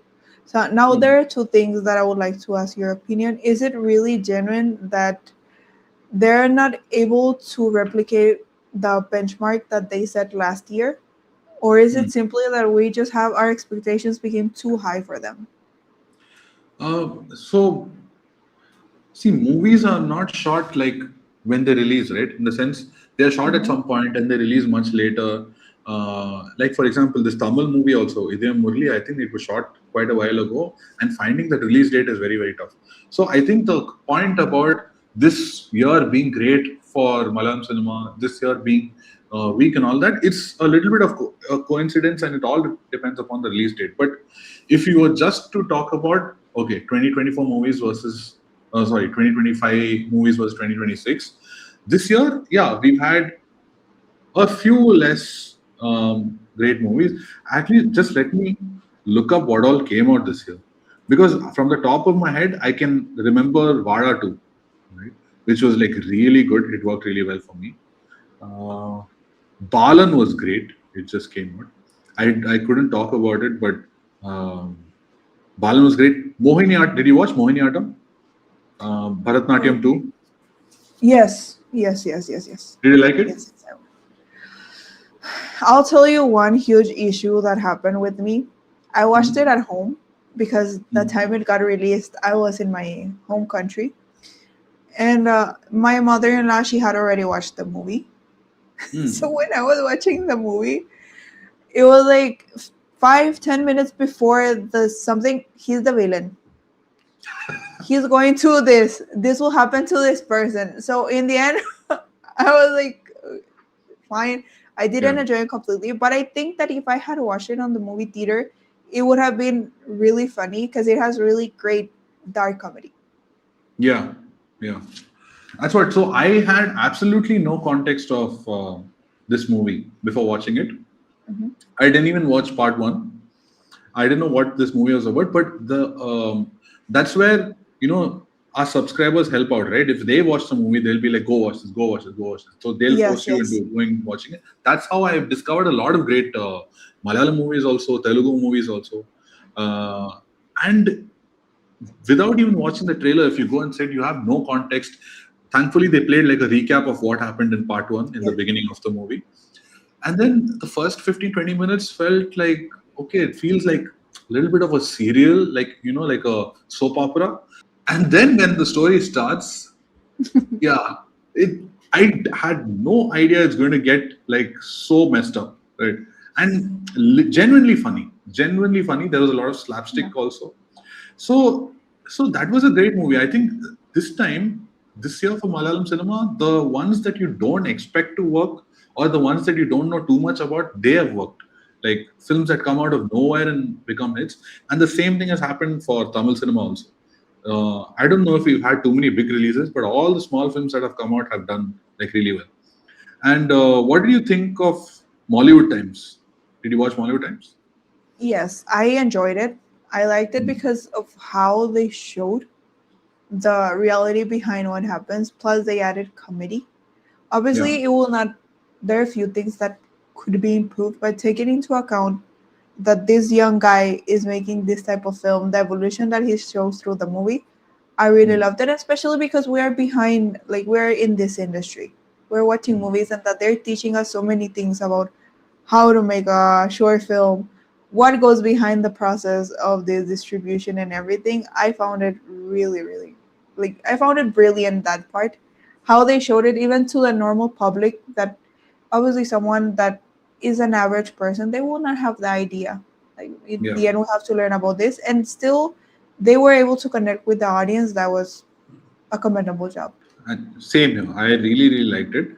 I think it did okay, like box office wise, right? So thankfully, it didn't get like completely ignored or bashed or something like that, because it's possible with this kind of a movie. Because on one side, that is a problem that we have with doing what we do while we're watching the film, and if we like something, on the back of your head, it's like, I hope people get this. I hope this film does well, because we'll have more of these films, right? You're constantly thinking about this getting too technical. Like, they literally break down how a film is made, like schedules and all of that, right? They're using really technical terms. So it's difficult for, like, even for me to keep up. So like a general audience who has no idea about the film industry, or not much of an interest in the film industry, if they come into the theater thinking, okay, this is some movie I'm going to watch, it's going to be an entertaining movie because I want to keep all of my troubles aside and just come in, for them it might be a little bit difficult to follow. So that's what I was thinking throughout the movie. I just hope this works, right? And like that, I think there are a few other good smaller movies that have done well. Like, I even liked Adiradi. Have you watched Adiradi? I didn't enjoy it that much, generally. Why? Because some part it just feels like it is getting stretched and stretched and stretched. And we have these two amazing guys that they have amazing comedic timing. They're really great actors, and they start shining till we get like pre-climax, if we could say like that. Pre-climax is that it really becomes funny, and then you start connecting with the movie. But before that, it's like, ठीक है. Yeah, yeah. The first half took a long time to, I felt very disconnected until the pre-interval portion happens when both of them meet and there's like a fight and all of that stuff. And I think the second half, especially the final act, did very well. So not much to complain. So this year, I think it's the big movies which kind of disappointed me personally. I don't know how they did at the box office. I know Patriot didn't do well. But Drishyam 3, I don't know. I don't know how well it did, but it didn't work for me. Yeah. The other two parts really did. Yeah. This part I felt very even the twist. Like, yeah, okay, you had this twist and you wanted to make a movie around it. Whereas the other two films felt very organic in the way it progresses, right? In this, it felt like, okay, you're showing me his family over and over again. He's messed up, and I was like begging George Kutti, like, okay, please just get up and do something. And then finally, then there's this twist and all of that. But yeah. But it's still. Sorry. Yeah, it doesn't work. But still, it doesn't work. Like the first half, it feels like a family drama. That's it. Like, we have to get this girl that she should marry this guy, and then this one she wants to go study abroad. What we will do this? We are not here for that. Yeah, because you've already established the family so much in the first two parts. In the first part itself, like the entire first half is just about them, the cute moments at home, and the comedy or the banter between Mohanlal and Meena, right? But why do you need so much setup or this thing development in the third part? You can reduce that, but yeah. Anyways, they did what they did. Yeah, I think what you said last year, we had very, very big films. Like you had your Loka and all, and compared to that, you had Loka, you had Tudarum. I'm just looking at what else was there. Yeah, I think Loka was so big, echoed it really well. Huge. Yeah, Sarvam Maya suddenly did really well. We had many movies last year that they were good for Malayalam cinema, but this year it was like, meh. It is like you are getting good movies, but it's not like ek number movies that you want to have. Yeah, but for me, I still say Mohiniyattam especially, I really enjoyed it. And Bollywood times, you will not get a film like this. Like in the last 5 years, I've not seen a film like this since Mukundan Unni Associates, right? Which I think came out in 2022, 2023, something like that. So I really enjoy. He's made only 2 films, but I really like Abhinav Sundar Nayak's work. His obsession, whatever it is, with the way he, the brutal, honest way he treats characters, and there's absolutely no fuck given of whether people are going to like it, not like it, and it still somehow works in the mainstream space. But I guess it'll take some time for him to really hit like maybe the big league. So because his characters are so grey that masses may not like it. But yeah. Hopefully, this next half of the year we'll get good movies from Malayalam cinema that we can say like, yes, this is awesome. Yeah, second half is like pretty stacked, right? So in Onam itself, I think you have 3 films coming out. You have Khalifa, you have I Am Game with Dulquer. Then you have there's one more film. There's a Nivin Pauly film that's coming, Bethlehem Kudumba Unit. So all of this there's Tiki Taka, which is supposed to come. I'm waiting for that movie for a very long time. Have you watched Kala, the Rohit VS film with Tovino in it? No, I started watching Tovino movie. My first Tovino movie was this 2018. From there is that we started watching consistently. Oh, the film itself, 2018. Yes, no, the year 2018, the film. Yeah. That was the first movie that I watched from him, and from there I started liking him. And Hmm. then from there, we started watching more consistently Malayalam cinema. And another thing was that earlier, what was the issue in here? That we didn't get that much, like many screens for that, Hmm. for Yeah. Malayalam cinema. There was like only one movie theater in the entire city. So Hmm. till we started properly the channel was that we said like no, we will compromise and we will go and watch almost every single movie. And from then I started watching properly.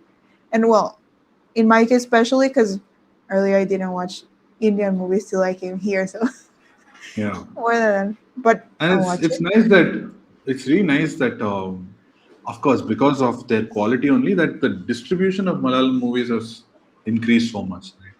So Yeah. now if people talk about if you go to a theater in Bombay and they have one show of a Malayalam movie playing, it'll be houseful, it'll be packed because that's the kind of trust, credibility that they want from the audience that okay, if it's a Malayalam movie, something is going to be good. And hopefully it increases even more and more. But one thing I'm a little scared about with Malayalam, I think this is something that even Prithvi Raj has spoken about. That now you have studios coming in to Malayalam cinema.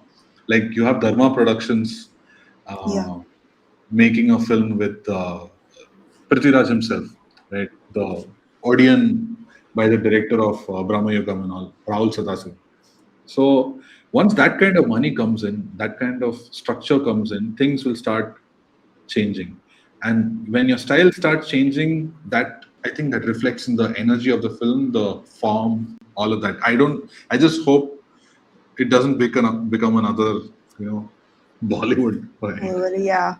Yeah, I think we know, even I know that there is a pre Karan era in cinema Yeah. and there is a post, and the difference it is crazy. I learned through actually one of Shan's video. Ha, ha, Very ha.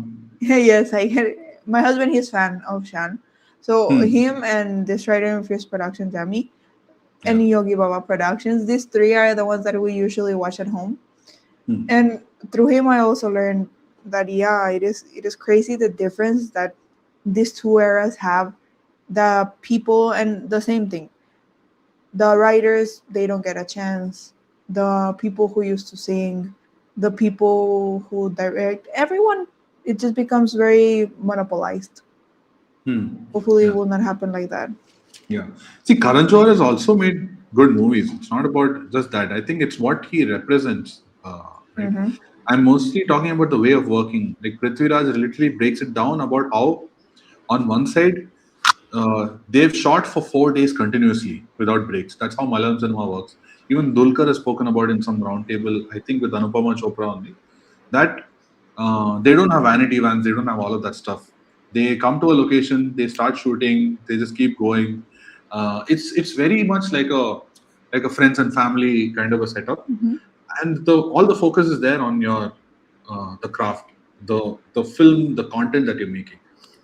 But if more money comes in and then luxury, all of this stuff increases, few good changes might happen. Like maybe you'll have certain restrictions about, okay, you can work only 12 hours or something like that. It might be healthy for you, but it also has like a adverse effect. Like if something is too structured and the focus is more on structure rather than craft and art, then even the films may turn out like you know a little lukewarm, too polished, too politically correct. Yeah, I think it'll affect the quality. I just hope it doesn't happen.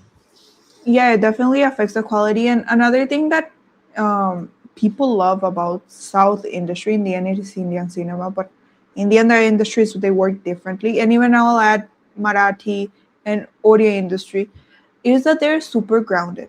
They're grounded to their roots. They go according to their culture. They film in really realistic settings. They go to the village and they look like an example. I know it is not Malayalam industry, but we have Nani movie Dasara that they Hmm. were in this coal village and they look dirty, full of coal, black, and all this stuff. That is what we want to see. Something that Yeah. looks genuine. The same thing happens in Malayalam industry. You see them in in their sandals with their lungi, and then they're walking on the village that doesn't even have pavement. Those are the things we appreciate. Meanwhile, if you go, for example, to Bollywood, you'll see that everyone is on their set with AC and the commodities. In here, you can see the sweat stains and all the stuff with South. Still, we have that thing that we want to see. In the Yeah. end, I feel like as a public, even if you don't think during that moment that they have sweat stains or no, but it is in the background. It is in the back of your mind that yes, this movie is very realistic, and that's Mm. why it connects with me because I don't know, maybe I'm from certain gaon or someone from my family is from a certain village, and it feels genuine. It feels really really nice, and Yeah, it it is feels like real and like immersive, right? There's literally this YouTube video called "Why Movies Don't Feel Real Anymore," right? And it breaks down actually Hollywood movies and how in the movies from um the 2000s or 90s, 80s, before that, all of that, people had sweat on their faces. If they're in a difficult situation, they will have uh, sweat. They'll be fatigued. You can see the tiredness. yeah. Um, and no one is expecting a documentary. And it's not about that, but there is even in like a film like a Jurassic Park. If you have the humans uh, have literally sweat on their face, it adds to that believability factor that they are in a very very difficult situation right now. It's a very simple thing, but if he spoke about how the previous Jurassic Park movies were and how it is right now, the latest one with Scarlett Johansson, her makeup is perfect, her teeth are white, Flawless. yeah, the hair is like so neatly combed into like a nice ponytail or a bun or something like that. And all of the characters are like that. They are literally walking through a jungle, like this park where anytime anything could happen, and you look absolutely perfect. So it just breaks, that connection, right? And you're right. You can see a lot of that in our movies, in the South Indian movies. Not so much in Hindi. Maybe you'll see it in Anurag Kashyap movies for sure, but In not in few the movies, like you can see it, but a great example of that is Alpha. I was so pissed Sorry, off which one? through Alpha. Alpha. Okay, okay. I've not I watched it was yet. really pissed off throughout the movie because she's fighting. She's having full hardcore hand to hand combat, and her this braid is just perfect. Throughout the entire movie, it is just perfect. It doesn't move, it doesn't go here or there. Their nails are them clean and what is Yeah. that? It will not happen. It is not realistic and it is stupid. You are making a movie and we humans we sweat. Even now, I'm under the fan and I'm sweating like shit. So obviously we want to see that in a movie and Yeah. it is losing that human connection. In the end, superstars are also humans like us. A really good Hindi action movie. I think the at least the last one that I saw was Kill, Yeah. which happens at train, right? So Yes. because that was also produced by Dharma Hmm. Productions. I don't know if they bought it or they produced it right from the beginning, but yeah, you have these few examples. Hopefully, more of that. But the thing is, when a film like Kill flops at the box office, they'll be like, no one wants to see this stuff anymore. They get the wrong message from that, and they continue making these glossy features. Even there was I always forget the name of this movie. This Veda. Ah, okay. I think that's Veda a was. remake of something, right?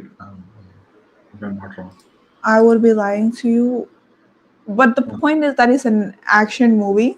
That is the point, and it was good. It was a good action movie, and she gets dirty. She jumps. Many things happen in the movie flop. Many people hmm. they don't know about the movie. Many people didn't watch it, and it was so good. Yeah, yeah. But I don't think it flopped because it was real. More so the fact that maybe might be a marketing problem, maybe like a promotion problem and all that. Now we have skipped one industry, and that is Kannada. And Mhm. I feel it deserves a bit more love. Yes, in there we also have this Nepo, but we also have great actors like Shivraj Kumar and Shri Murli, which, in my opinion, they're a bit underrated. So why do you Hmm. think that they haven't received the nationwide appreciation that they actually deserve? I think it's more about consistency more than anything else. It is a few. See, very, very honestly, I have very less knowledge about Kannada cinema. So who I really watch is all of the Shetty trio, Rajvi Shetty, Rakshit Shetty, Rishabh Shetty. Mm-hmm. All of their movies I'm aware of, and anything else that comes out of somewhere. Like I really like Hemant Rao's work, uh, who made Sapta Sagar Da Cello, both parts. He's made Kavaludari. There's like a couple of great movies that he's made, and next he's also making a film called Operation Dream Theater 666 with Shivaraj Kumar and Dhananjaya, the other actor. So his work is something that I really follow, but I think it's just a case of not um, just they just need more consistency. They just got tagged with the KGF tag, and then it's like they have to live up to it. So there are few producers who are trying to make such kind of movies. Like there was this film called Kabza or something, Yeah. which looked like a KGF. This thing. So a lot of people are trying to copy that Prashant Neel aesthetic, but it's not going to work because you're not Prashant Neel. Right? Uh, you can try to copy, but if it is not genuine, it won't. It's not going to connect. So I don't know. I think it's just about if you have more voices, um, they'll be back. I don't know if they have to be back. If they just give a few good movies a year, it's completely fine. Like a couple of years ago, I saw this film called. I'm going to butcher the name. My pronunciation of Kannada is very bad, but it's Hostel. Wait, let me spell it out. Hostel. Hostel Hudugaru Bekagidare. Okay, I'm sure I'm saying it wrong. But that movie was wild. It happens in just a boys' hostel, and the crazy shit that happens, you should definitely check it out if you've not seen it. And and the interesting thing was, I watched that film, and I think after 1 year or something, I was in some restaurant, a resto bar or something with my friends, and there was one guy who came up to me, and he was like Raunaq and all that, nice to meet you, all of that stuff, and he was like, I watched this hostel movie because you recommended it. Okay, so this was in Bangalore, right? This was in Bangalore, and I'm like, you're in Bangalore, but you didn't know about this movie before. You should be telling me what to watch. So it's like their audience itself should, support whatever comes out. Mm-hmm. I don't know how it works there, but yeah, a few more voices, little more consistency, and that's what's needed. So yeah, actually, I have very less knowledge, and I follow just these few filmmakers and maybe a few actors. So whatever gets a lot of attention or what some subscribers suggest, I'll probably watch that. What do you think? Did you watch 45? I think that was the name of the movie of this Shivraj Kumar and Shetty. I always get confused between the Shettys. Oh, Rajvi Shetty. No, I've not watched Yes, it. Is it good? watch it. It is a very different movie. I cannot, Hmm. even if I wanted to tell you the story, it is so crazy, but it is Hmm. good. It is, Okay. we went to Bangalore to watch it. Like, it was Christmas Okay. and we just took a flight and we went there to watch this movie. It You was went good. to watch you took a flight specifically to watch the movie, or you just went to Bangalore and then you happened to watch it? No. We legit, there were two movies. I cannot recall the other one. But Huh. we were not getting the movies in here. They were not getting released. So with my husband, we said like, let's go to Bangalore. Right. It was Christmas for me, obviously, but I was like, no, movie. Hmm. We didn't sleep. It was like we were just wide awake for like 48 hours. And we were just like, chalo. We booked the flight, we went, we watched the two movies, and then we came back. It was Really crazy. cool. That was, Really cool. yeah, we were just I'll like add that. that to I'll add that to my watch list also. And Ghost from Shiv Rajkumar. It is good. Hmm. It is a story that happens in a jail, Okay. and it has a nice twist. It is on this platform. I think it is on Z5. C5. Z5. Yeah, Okay. Got it. yes, it is a Ghost. He has I think good last year was movies. pretty good for. Last year also was pretty good for Kannada. Like you had Kantara, of course, and Su from So, and Yeah. yeah, Yeah, it was that movie that we want to watch. yeah. I have seen Kicha Sudeep more in other language films than in Kannada actually. Like of course with Iga, Nani. Yeah. Was good. And now another that it will be your own industry, which is Tamil, right? Yeah, which not my own industry. I mean, But where I've where spent most of you're my from. life. Yeah, yeah. Yes. And that is a movie that it has been delayed so much. And so much that we finally got a date. And it is Jana Nagayan. Jananayagan. Yeah, yeah. And yes, that is the right pronunciation. What are Yeah. your expectations for the movie? Honestly, nothing. In the sense, I know what kind of movie it's going to be. I have not watched the leaked version yet. Actually, um, Nay. most of Twitter, most of social media has already watched it. So I just know what they said about the film, and I think it's pretty much Bhagwan Kesari, right? And they've changed up a few things and all of that stuff. So it's pretty much that. So out of this film, I'm just going to watch it because he is not going to be acting after this. That's what he Mhm. said. So for that reason, with my friends, we have exactly that expectation that this serves like it's like a goodbye. It's nothing more than that. I'm not expecting any work of art or anything like that, and that's completely fine. There's this movie called DC coming, which is Lokesh's acting debut. So that is something Ah, I'm looking forward yes. Yes, yes, yes, yes, yes. to. Yeah. And Surya has Vishwanath and Sons uh, next month on August 14th.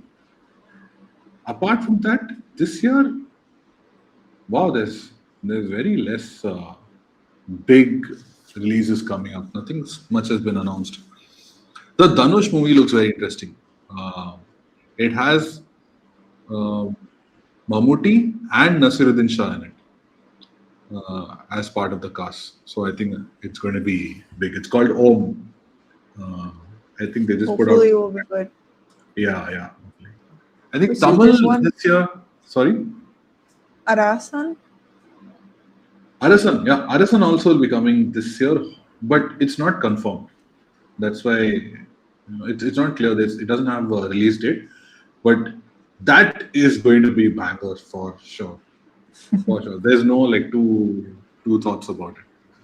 So Yes. it's on. But like otherwise, like big movies that we can think is The Paradise, Jailer, this Ramayana, Yeah. then Doomsday, Dune. Oh my God. Hollywood is a separate this thing. I think this year Yes. has been pretty nice for Hollywood also. Mm-hmm. Like you have these smaller A24 films that are doing very well. Yeah. I have not watched The Invite yet. I have to go check it out. But the drama was really good. Of course, you had Obsession, you had Backrooms, you had so these smaller movies are doing pretty well. Now, couple of days you have Odyssey. I have a very bad seat in an IMAX theater, but no, whatever works. And the pricing, it is crazy, right? No, for us actually it's not bad. So No? thankfully, yeah, Chennai has that. Tamil Nadu has that advantage that pricing is not beyond a certain point. So Mm. I think my ticket was 400, 430 or something like that.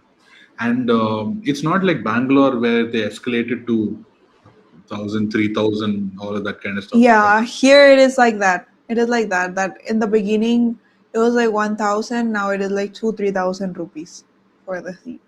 that will not happen here.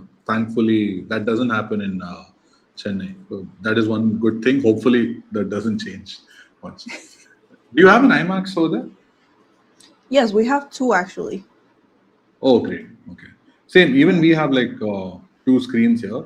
One is good. The other one, the lesser said, the better. And I don't know if we have any like true. I think the Bombay one is the best. Like it's the true IMAX. They say.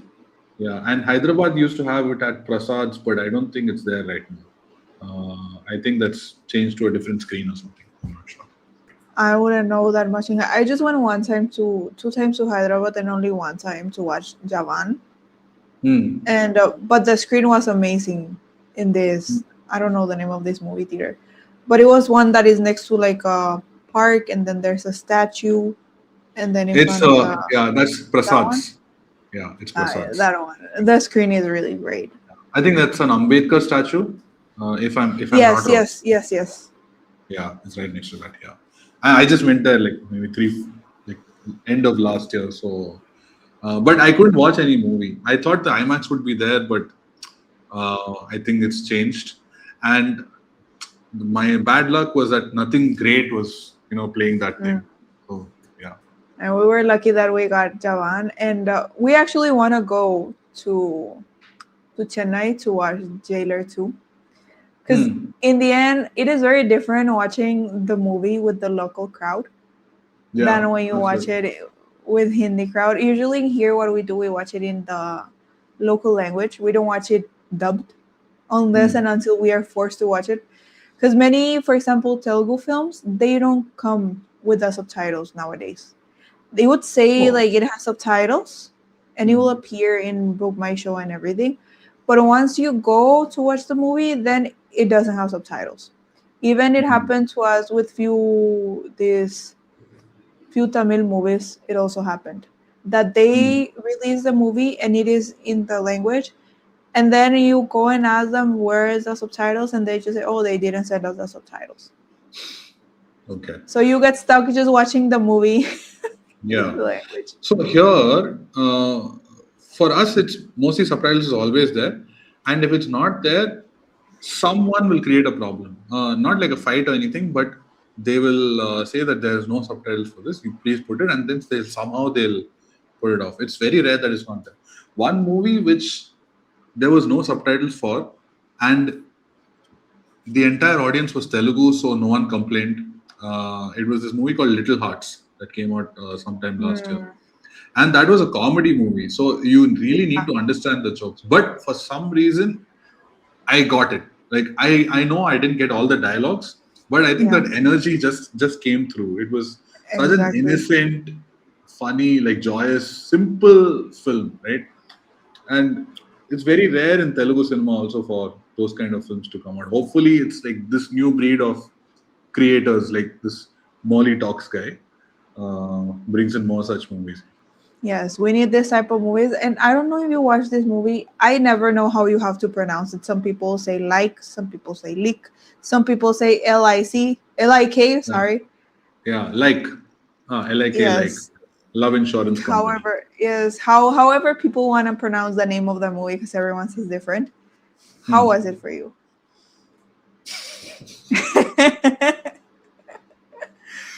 So I put out this list. I did a collab with IMDb in the beginning of the year.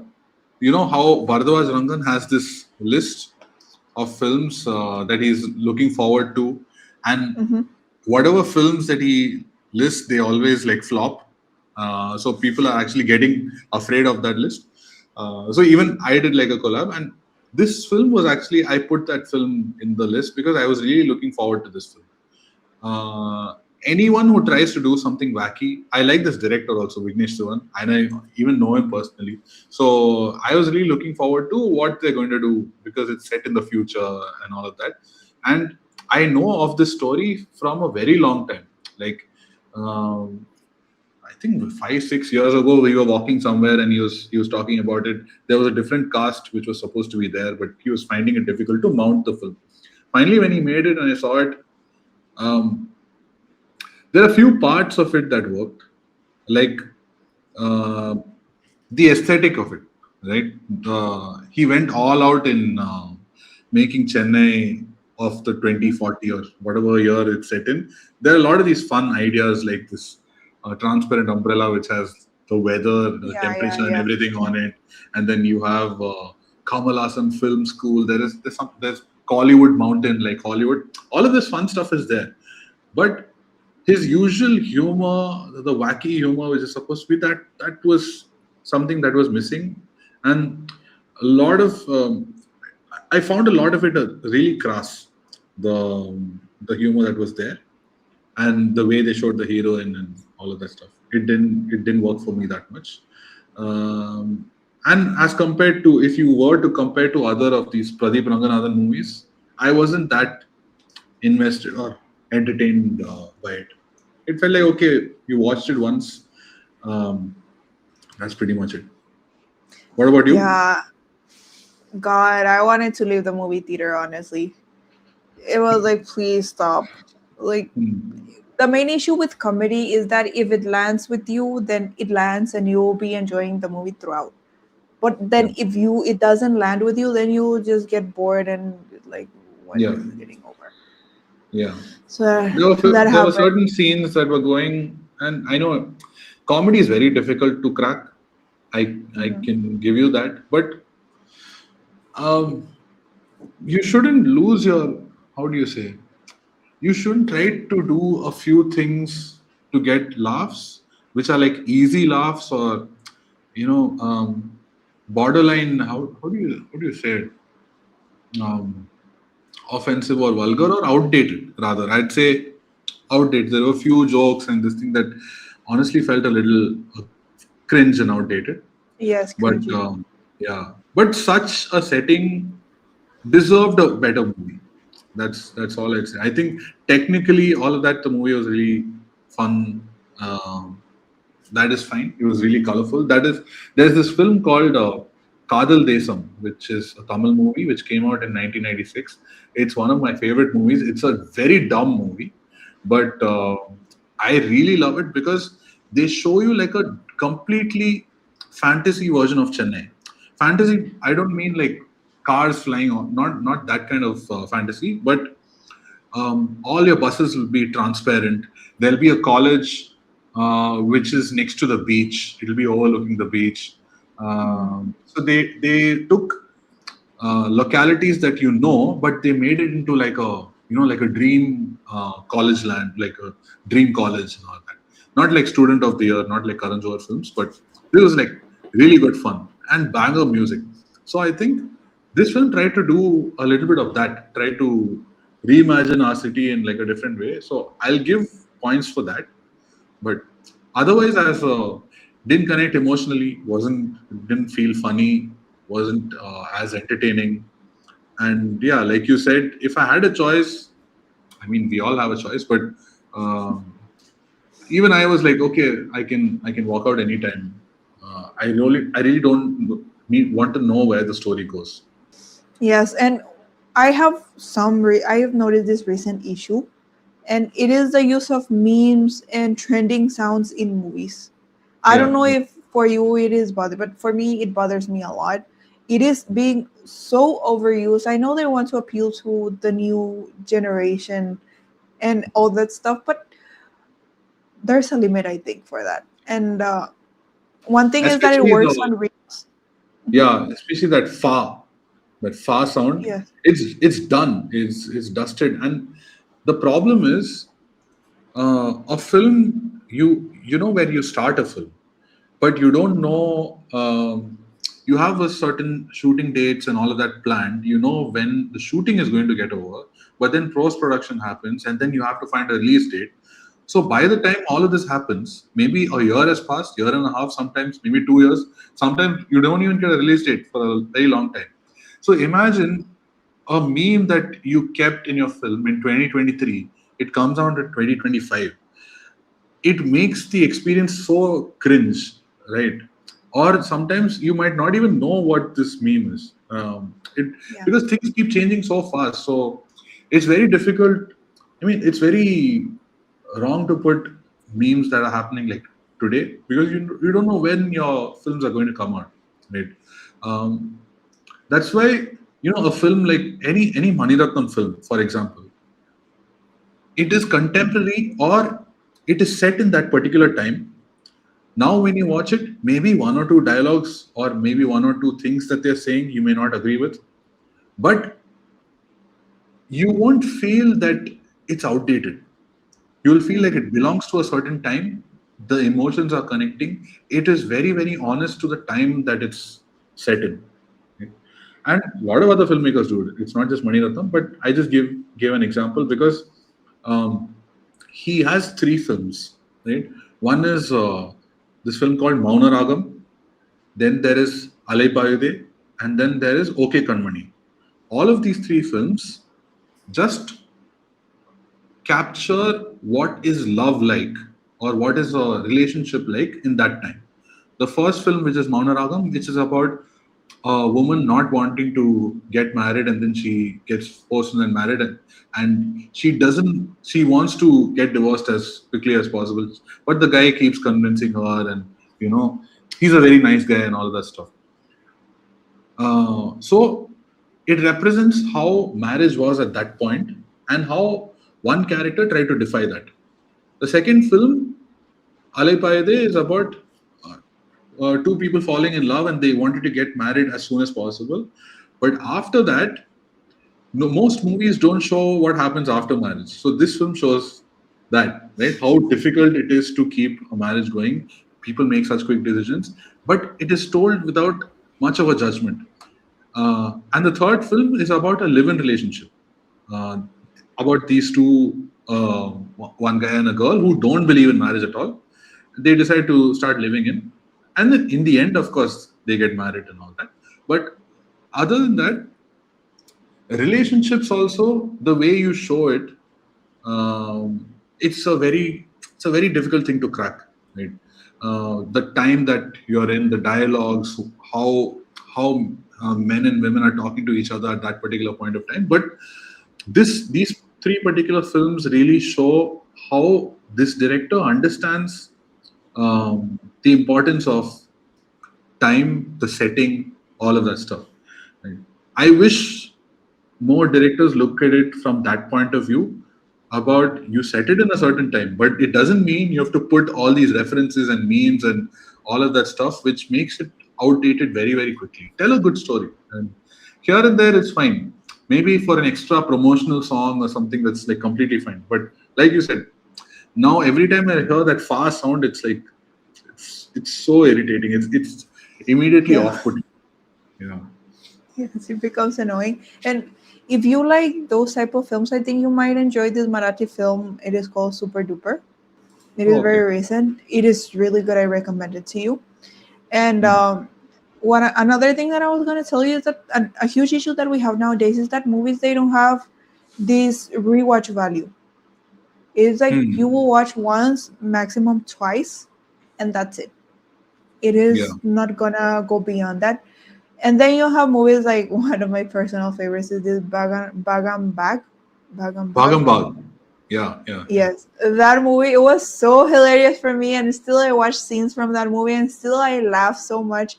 And you think I'm a foreigner, and I'm loving that movie, I'm enjoying, and I get the comedy of that movie.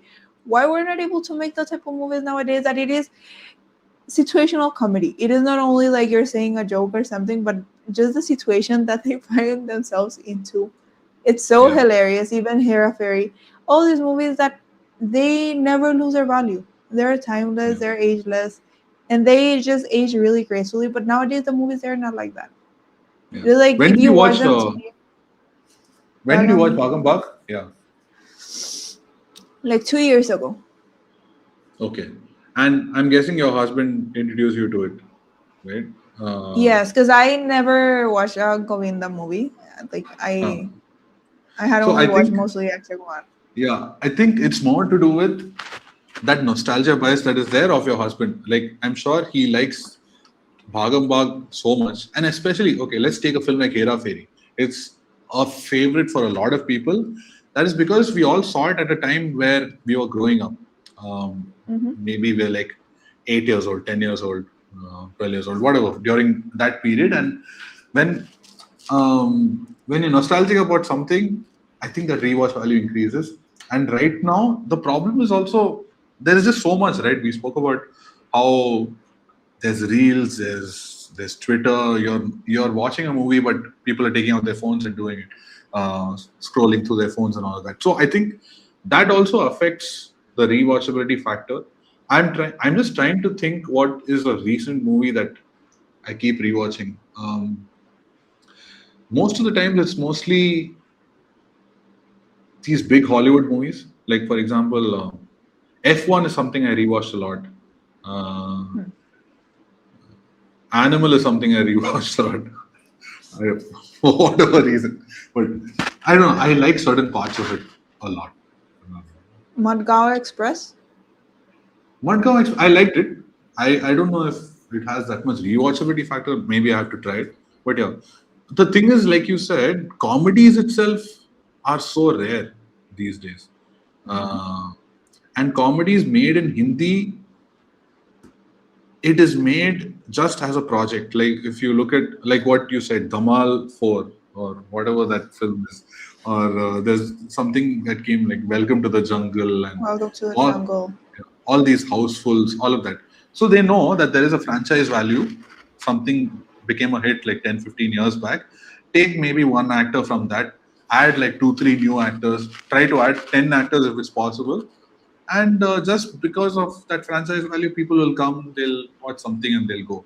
Same thing with this Bhool Bhulaiya franchise. And there's so many. Every comedy film that is there where there's not much of a comedy, it's just like a factory of baiting, like nostalgia bait. That's it. The comedy that used to exist that time, both of the films that you mentioned, Hera Fairy and Bhagam Bhag, was directed by Priyadarshan, who was in his peak that time. And he had a really good writer, really good dialogue writers, and stars were not as big yet. Like, for example, Akshay Kumar used to do back to back comedies. Yes. Uh, then at some point, when I think it started with Gajni hitting 100 crore, that I think that was the first movie to get into the 100 crore club, and then all the other actors started chasing that. Then 100 became 200, 300, 500. Now, like the budgets are increasing, but the returns are, I don't know what is even going on. But yeah, it's because if you make something just as a project, it affects the quality. It shows in the interest value, and that affects the rewatchability factor. Right?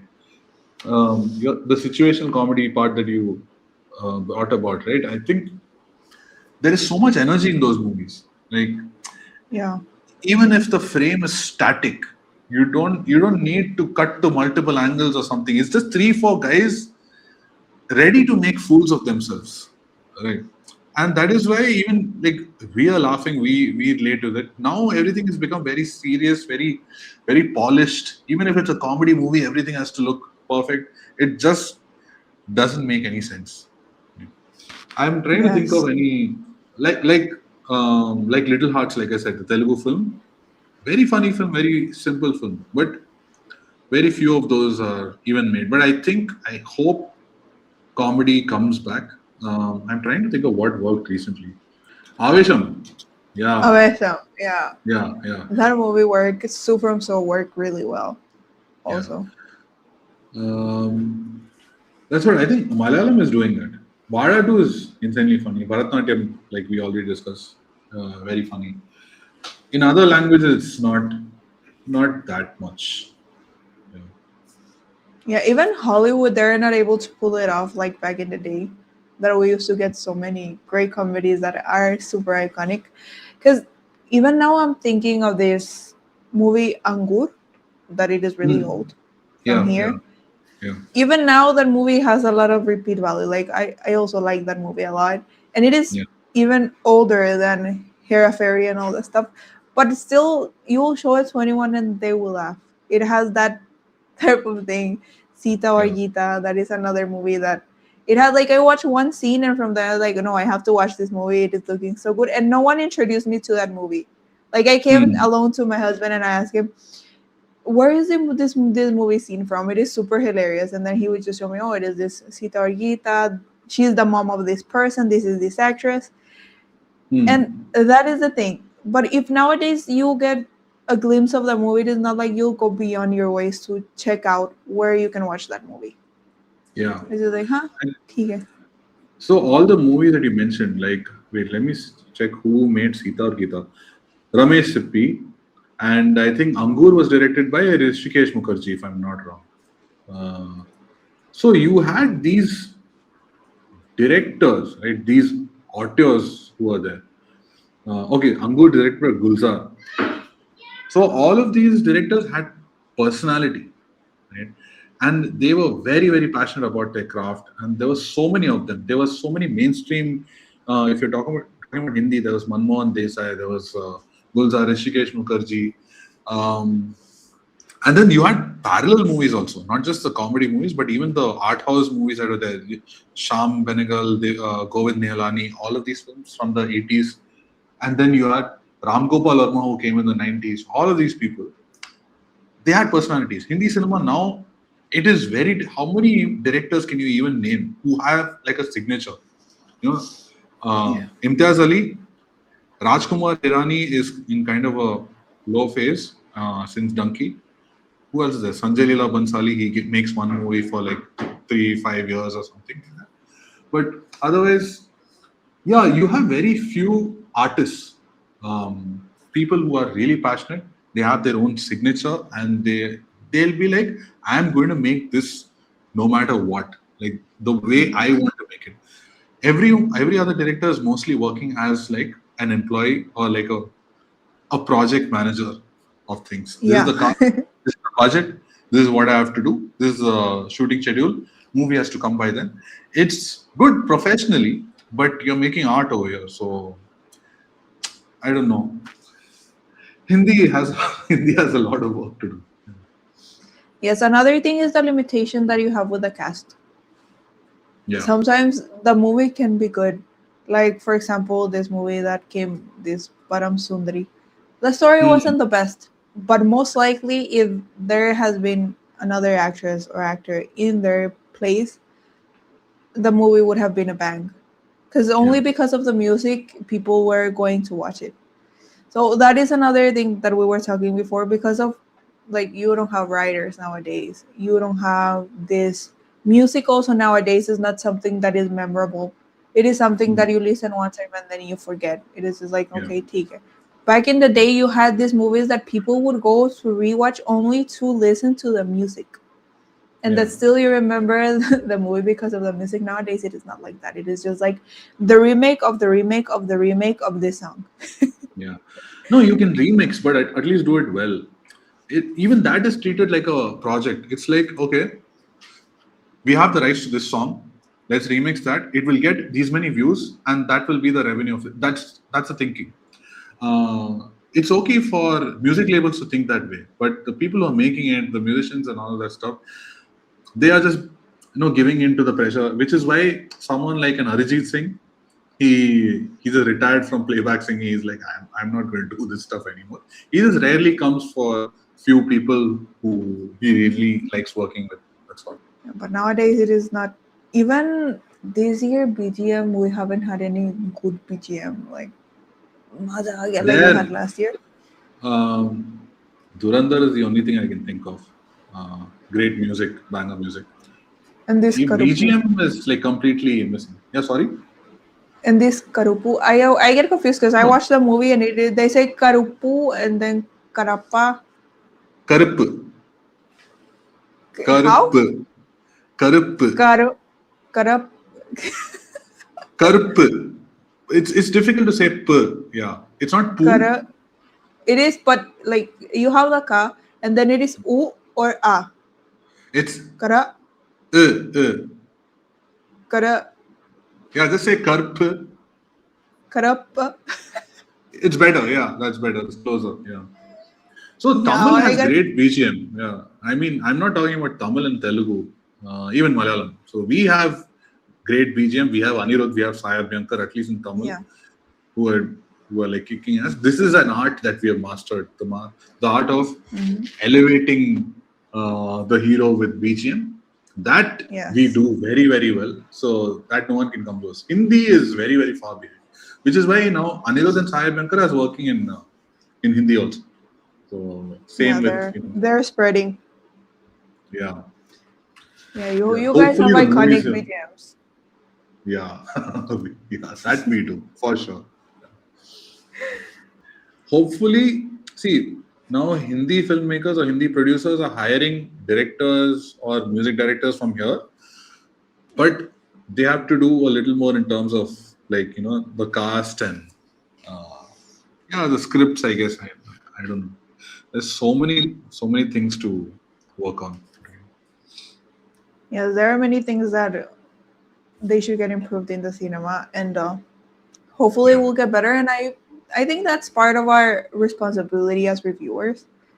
That yeah, in the end, hopefully someday somehow they will listen to us and they will listen to our opinion. It is not like our opinion is superior, but mm, there is some part that we do get, we understand, and even the public, like, we're dying to watch a great comedy movie. We're dying to mm, watch a good horror movie about your local folklore. Don't talk about us Christians.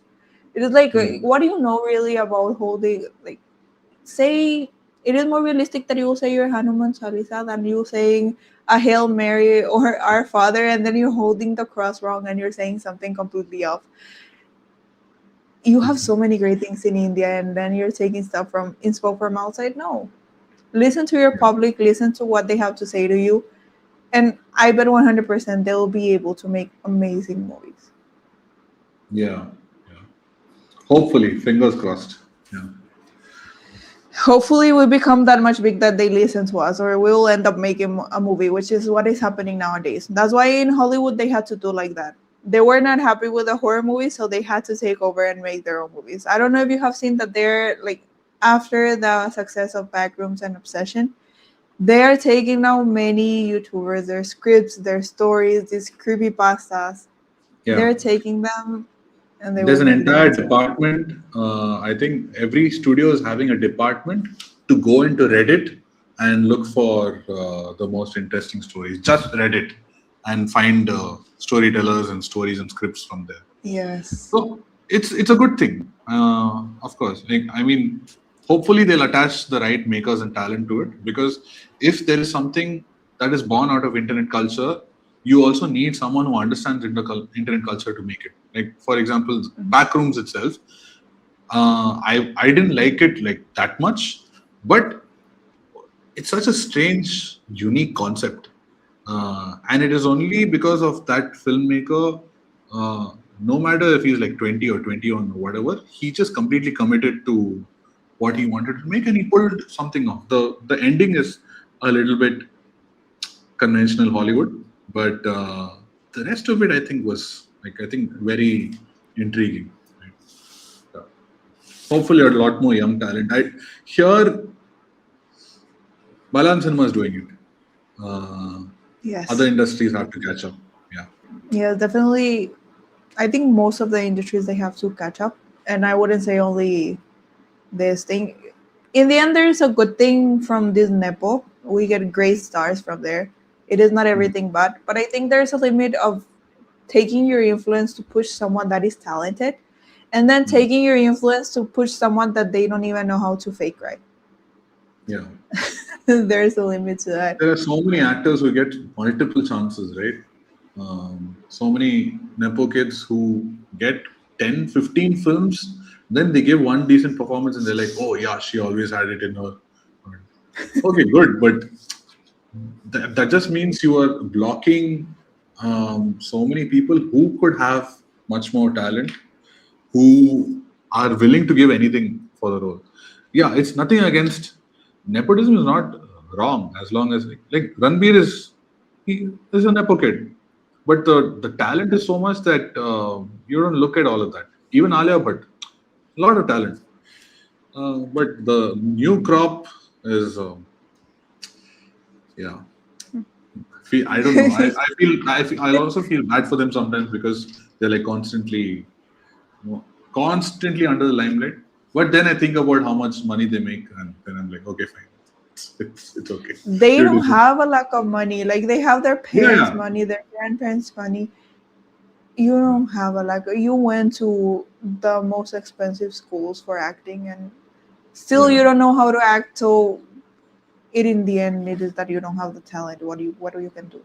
But the yeah. thing that is also unfair is that sometimes they pair them with great actors, Hmm. and then because of their bad acting, the good actor looks really bad. It has happened a lot lately. Yeah, You yeah, have yeah. noticed also. Yeah. And then also their repo gets damaged because of them. They're like, "Arey, Right. he also doesn't know how to act." Yeah. Till when this thing can go on. That Yeah. Hopefully things will change. Let's hope for it. Yeah. yes. And now we will finally close. We got excited in here, and we had a great conversation. That's why we went Yeah. so long. Absolutely. Yeah. Yeah. 2.5 hours. Not bad. Yes, and I'll ask you one final question, and after the final question, it is a rapid fire round that you Oh, just okay. choose something. Okay? So Okay. finally, if you had to predict the next 5 years of Indian cinema, if you had that superpower to guess, which industry do you think will lead the way, and what major changes we can see? I don't know about industry. I'm just going to bet on Rajamouli. He's going to change a lot of things. And at the same time, I really, really hope the Ramayana movies work because it's very important. There's a lot of money riding on it. Apparently, it has some of the best graphics that we've ever seen, and we really need to step up in that aspect. Now, there is no excuse that Hollywood movies have this much budget and Mm-hmm. we don't, and all that. No excuses anymore, and because the money that's been invested on Ramayana is on par with Dune or any of these big movies, maybe even more than that. So yeah, I think 5 years is too long, but I hope I think Rajamouli is going to do a lot of interesting stuff, and I don't think he's actually made his biggest dream project yet. Every film is bigger, bigger, bigger, but there is something that's there in his mind for which he has to cross these few rivers and then reach that point. Yes, there's still something better. I think he might have like his dream project that is Hmm. like the magnum opus. What Yeah, is the it? magnum opus. Yeah, I think Yeah. every big filmmaker's magnum opus is Mahabharat. So I think even Amir Khan is trying to work on Mahabharat since a very very long time. I think he's planning something like a 10 film series, if I'm not wrong. So I don't know how much of it is true. I just heard this in some again. I think in one of Shan's podcasts only. Here we will get comments. You too. You're just fan of Shan. You just promote him. There's always that one I think we person. should, right? I think we should. Uh, we should promote each other's work. Uh, Whether the industry does it or not, I think we should stand for each other. Definitely, this the YouTube community. I feel that it is very, it's like how I can say they're friendly, Fragmented? Yeah. but they're each one is on their own corner. Right now, we do have a few friends from the YouTube Mm. community that have been amazing, but still, I feel like that unity, that genuine community part, it is lacking.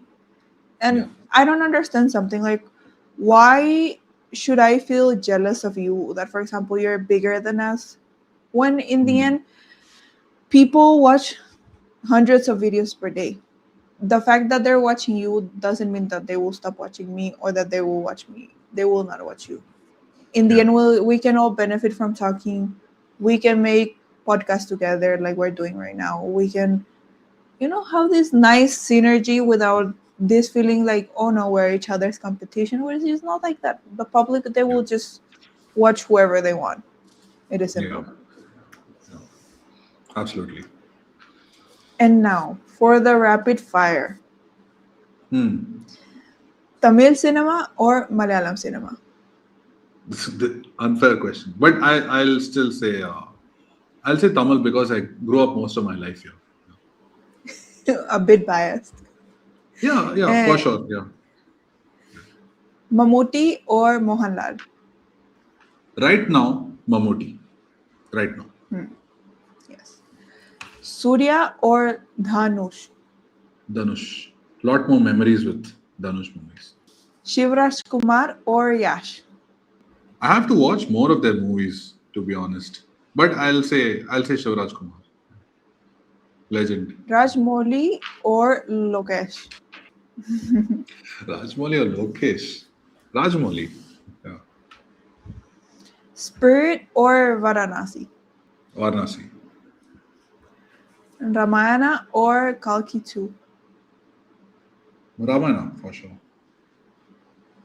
One South Indian film everyone should watch. You can give us one per industry or one in general. Oh, wow.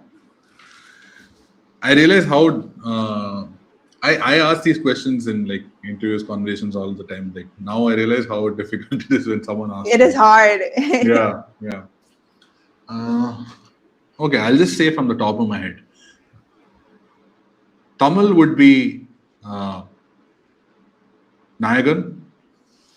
Uh, Malayalam. Oh my God.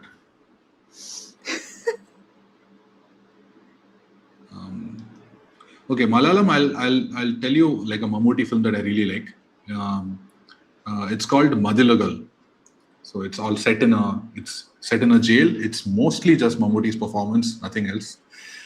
Brilliant movie, right? Um, Telugu. There's this film by Sekhar Kamala called Anand, which I really like. So that. Mm, which other? This is Kannada. Yes. Kannada is easy. Saptasagardachi Yellow, both parts. Absolute cinema. And now one filmmaking trend that needs to stop immediately. This is easy. Using meme sounds and memes in movies or that Mokobot camera. I think they've reduced it, but uh, the robotic camera which goes like this. Yeah, Right? yeah. Yeah, it's done to death. Yeah. And lastly, one word to describe the future of Indian cinema. Describe the future of Indian cinema. Rajamouli. I'll just say Rajamouli. Yeah. I don't know if it happens to you, but it happens to me a lot that whenever they ask me like a question like which is your favorite movie or your favorite movie from this industry, suddenly my brain is like I forget all the movies that I have watched in my lifetime. Yeah. Absolutely. So that's what I just think of if I close my eyes, what is the first thing that just comes? So I just say that. Mhm. If you ask me after 15 minutes, my answer will be different. So I think that's Yeah. okay. Yeah. Because all of the Yes. movies that whatever I'm going to think of is something that holds like a deep personal value. There is nothing like best or greatest. It's very subjective. Keeps changing. It's okay. Okay, and now last, I don't know if you have any question for me. A question for you. You said it's up to you to like in the sense producers are looking at Hollywood producers are looking at YouTubers and Reddit communities and all of that stuff, right? So do you have any plans to are you writing something? Do you have any plans to make movies or something someday? I guess in the future I would like, because my main thing, it is a complaint that I always have, and I said here, when you have so many incredible stories in your own country, why you don't write about them?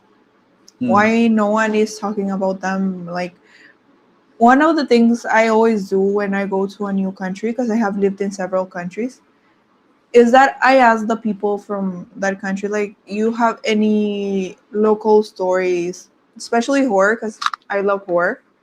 So for me, it's like I go asking people, okay, you know any stories? You have any urban legends? And usually, every single country, even if they're neighbors, they have a lot of urban legends. And even in here in India, so you have such a huge country, obviously you have so many. So Hmm. yes, I would love maybe in the future, who knows? Because in the end, you need a lot of money for producing something and making something, and you need to learn about that Hmm. to make horror movies related to local stuff. Not Hmm. go, look, I'm Christian, and I could easily make a movie that it is correct about the exorcism part and the prayers and all this stuff. But in the end, it is something so mainstream, so like we have seen so many times, overused, that bring something new, bring something fresh, and it doesn't have to be something super expensive. to produce. Hmm. There are many things that you can make with practical effects and all the stuff. So I just want that maybe, hopefully, in the future, we can make something that is related to horror that can bring something fresh and introduce people to horror. Because the main issue is that if there's no good horror movie, then how you can introduce people for horror? And Yeah. this year we've had good movies like Undertone, Backrooms, Obsession, Weapons, and all this stuff. But last year it was very disappointing, and we don't know for next year. Hmm. So yes, I think if I could do it, would be like that. But still, I don't know, because till now we're focused on growing on YouTube and learning about filmmaking. It takes a lot of time and effort, Hmm. and yeah, No, I think it is it's hard. I don't know if any of us will ever learn something completely, but I think you should just start. I mean, if you have like a really strong horror story or something like that, put a little bit of money in it, even if it's like just a scene or something. Everything can be learnt on the job. I don't think there's anything. I'm only saying this out of like personal experience. Like when you shoot something, you'll know what is going wrong. You'll make 100 mistakes. Uh, I've not made like a feature or something, but based on the shots or something that I've made. So there is no better way to learn than actually making it. And I have like Definitely. I have friends like there's this guy Vaibhav Munjal who has Chalchitra Talks, his YouTube channel. So he's made a feature film on his own with his own team, and it's really good. It's called Scenes from a Situationship. He's made it with very limited resources, limited budget, but he pulled it off. And the way the budget limitations actually shaped the aesthetic of the movie. It actually adds to how the film looks, the devices that he uses, all of that stuff. So, yeah, I think if there's some strong story, you should just set some time for it and start. I know I'm saying a lot, and I've myself not completed my script, but hopefully it'll happen soon. Yeah, it's all marinating right now. Eventually. Yeah. Yeah. I think the one of the hardest part is bringing your ideas into the script, because in the end you might have like 1,000 ideas, and then when it is time to write, you fix and you fix and you fix, and then you change. Yeah. And it also adds up to the fact that, at least in our case, we're not full-time YouTubers. We do our own stuff, and YouTube is a small part of our time. Well, a Hmm. big amount, but Yeah. it doesn't give us earnings. Right. So it is a bit hard to manage the time, but I feel like maybe ahead of, like, in few, I wouldn't say even years, maybe few months and 1 or 2 years, that we're able to grow finally in here, and we're a bit more stable, because you more than anyone knows how long it takes to create content. Yeah. And going and watching every single movie that gets released, and then coming back and editing and all this stuff, it takes time. So I Yeah. hope that once we're a bit more into the YouTube stuff and more stable in this, then we will get the same. Because another thing is that we also have a lot of animals in our home. We rescue animals. We Oh, very have nice. we have 8 cats and 2 dogs. Oh. So taking care of them, and it is just me and my husband. My mother-in-law is there, obviously. She helps a lot, but Hmm. it is a lot of stuff. So we do want to do something in the future, but we're taking it easy, because I feel you will get me in this, that when you make something, you want to do something good, that it is Hmm. quality content, even if it is a short film, 10 minutes, 15 minutes, you want to do something that it is really well done. And editing, it takes a lot of time. Yeah. Yeah. So we That's want true. to we want to have that thing that we just, like, we don't want to start and then be stuck because we don't have the time.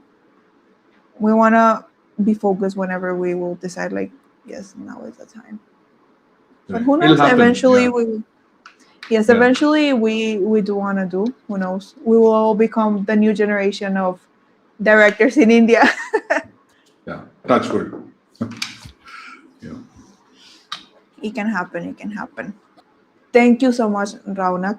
I'm so happy I pronounced your Thank name you. right, because all the Yeah, other stuff you're I one of the first mispronounced. people. Yeah, you're one of the first people who got bang on. Right. I'm really glad for that. I don't know why it happened, but it was a blessing. The other stuff I mispronounced, I know. But I'm glad that we had such a great conversation. Time just went by. I think this is one of the longest I have done in podcast. And even for you, I think it went flying. Yeah, for sure. Yeah. Guys, please follow him. Follow his content. Also, he has a merch store. Go check it out. Please tell us your handles. It's Raunaq Mangottil pretty much everywhere. And the website is fullyfilmy.in. So, You can feel free to check it out. With that said, thank you so much for watching us. See you next time. Bye. Yeah. Thank you, guys. Trailer हो या teaser reaction हो clear audience connect feel हो real south या बॉलीवुड हर एक screen थल्लाबड्डी बोले क्या है असली सीन थल्लाबड्डी आवाज है असली